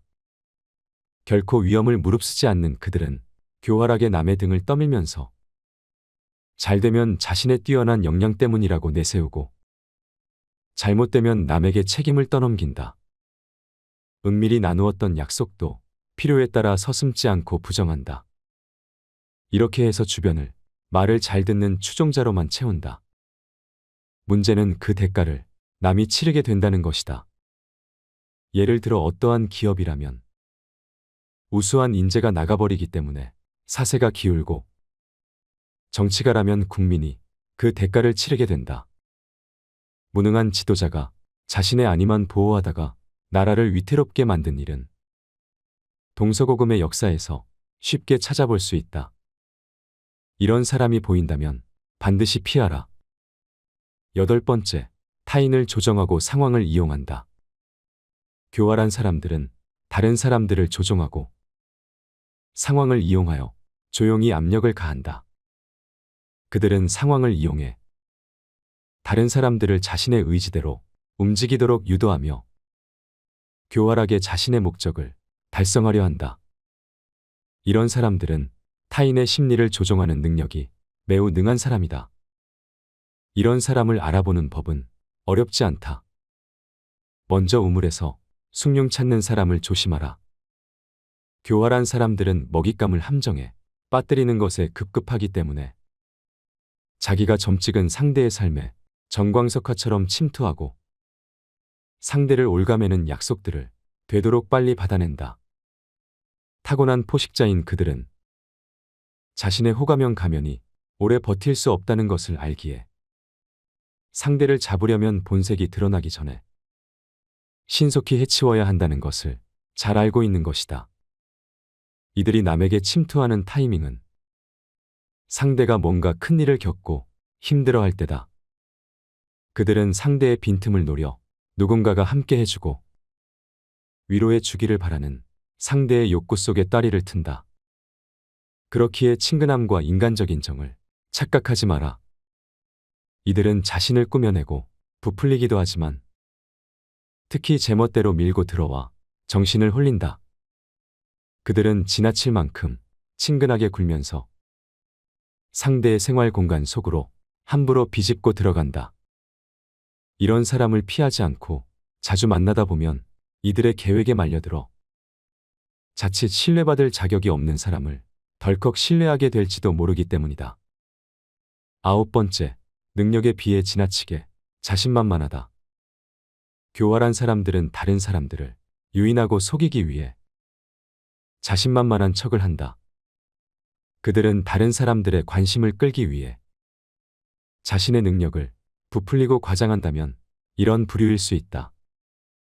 어리석은 사람들은 늘 확신으로 가득하고 자신만만하다. 반면에 똑똑한 사람은 늘 의심에 시달리기 때문에 오히려 자신감이 덜하다. 그런데 연구 결과에 따르면 누구나 자신감이 넘치는 사람을 더 신뢰하는 경향이 있다고 한다. 그러니 역설적이게도 어리석은 사람이 더 신뢰받을 수도 있는 셈이다. 교활한 자들의 호언장담과 남들을 깔보는 경향은 쉽게 표가 난다. 그들은 허세로 가득하고 자랑할 기회를 절대 놓치는 법이 없으며 모르는 게 없고 안 가본 데가 없고 못하는 게 없고 당연히 자신이 최고다. 그래서 다른 사람들을 깔보는 경향이 있다. 만일 당신을 조롱하고서는 농담이라며 슬쩍 넘어가려는 꼴까지 봤다면 더 의심할 필요가 없다. 교활한 자와 논쟁하지 말고 그저 그에게서 도망쳐라. 필자는 오늘 내용에서도 매우 큰 공감이 되었습니다. 우리 주변에 정말 이런 사람들이 은근히 많다고 생각되었습니다. 교활한 사람을 만나게 되면 무조건 손절해야 하는 1순위라고 생각되었습니다. 오늘 내용을 토대로 반복적으로 시청하시면 이런 특징들을 가지고 있는 사람들이 내 주변에 있는지 살펴보시고 지혜롭게 대처하시기를 바라겠습니다.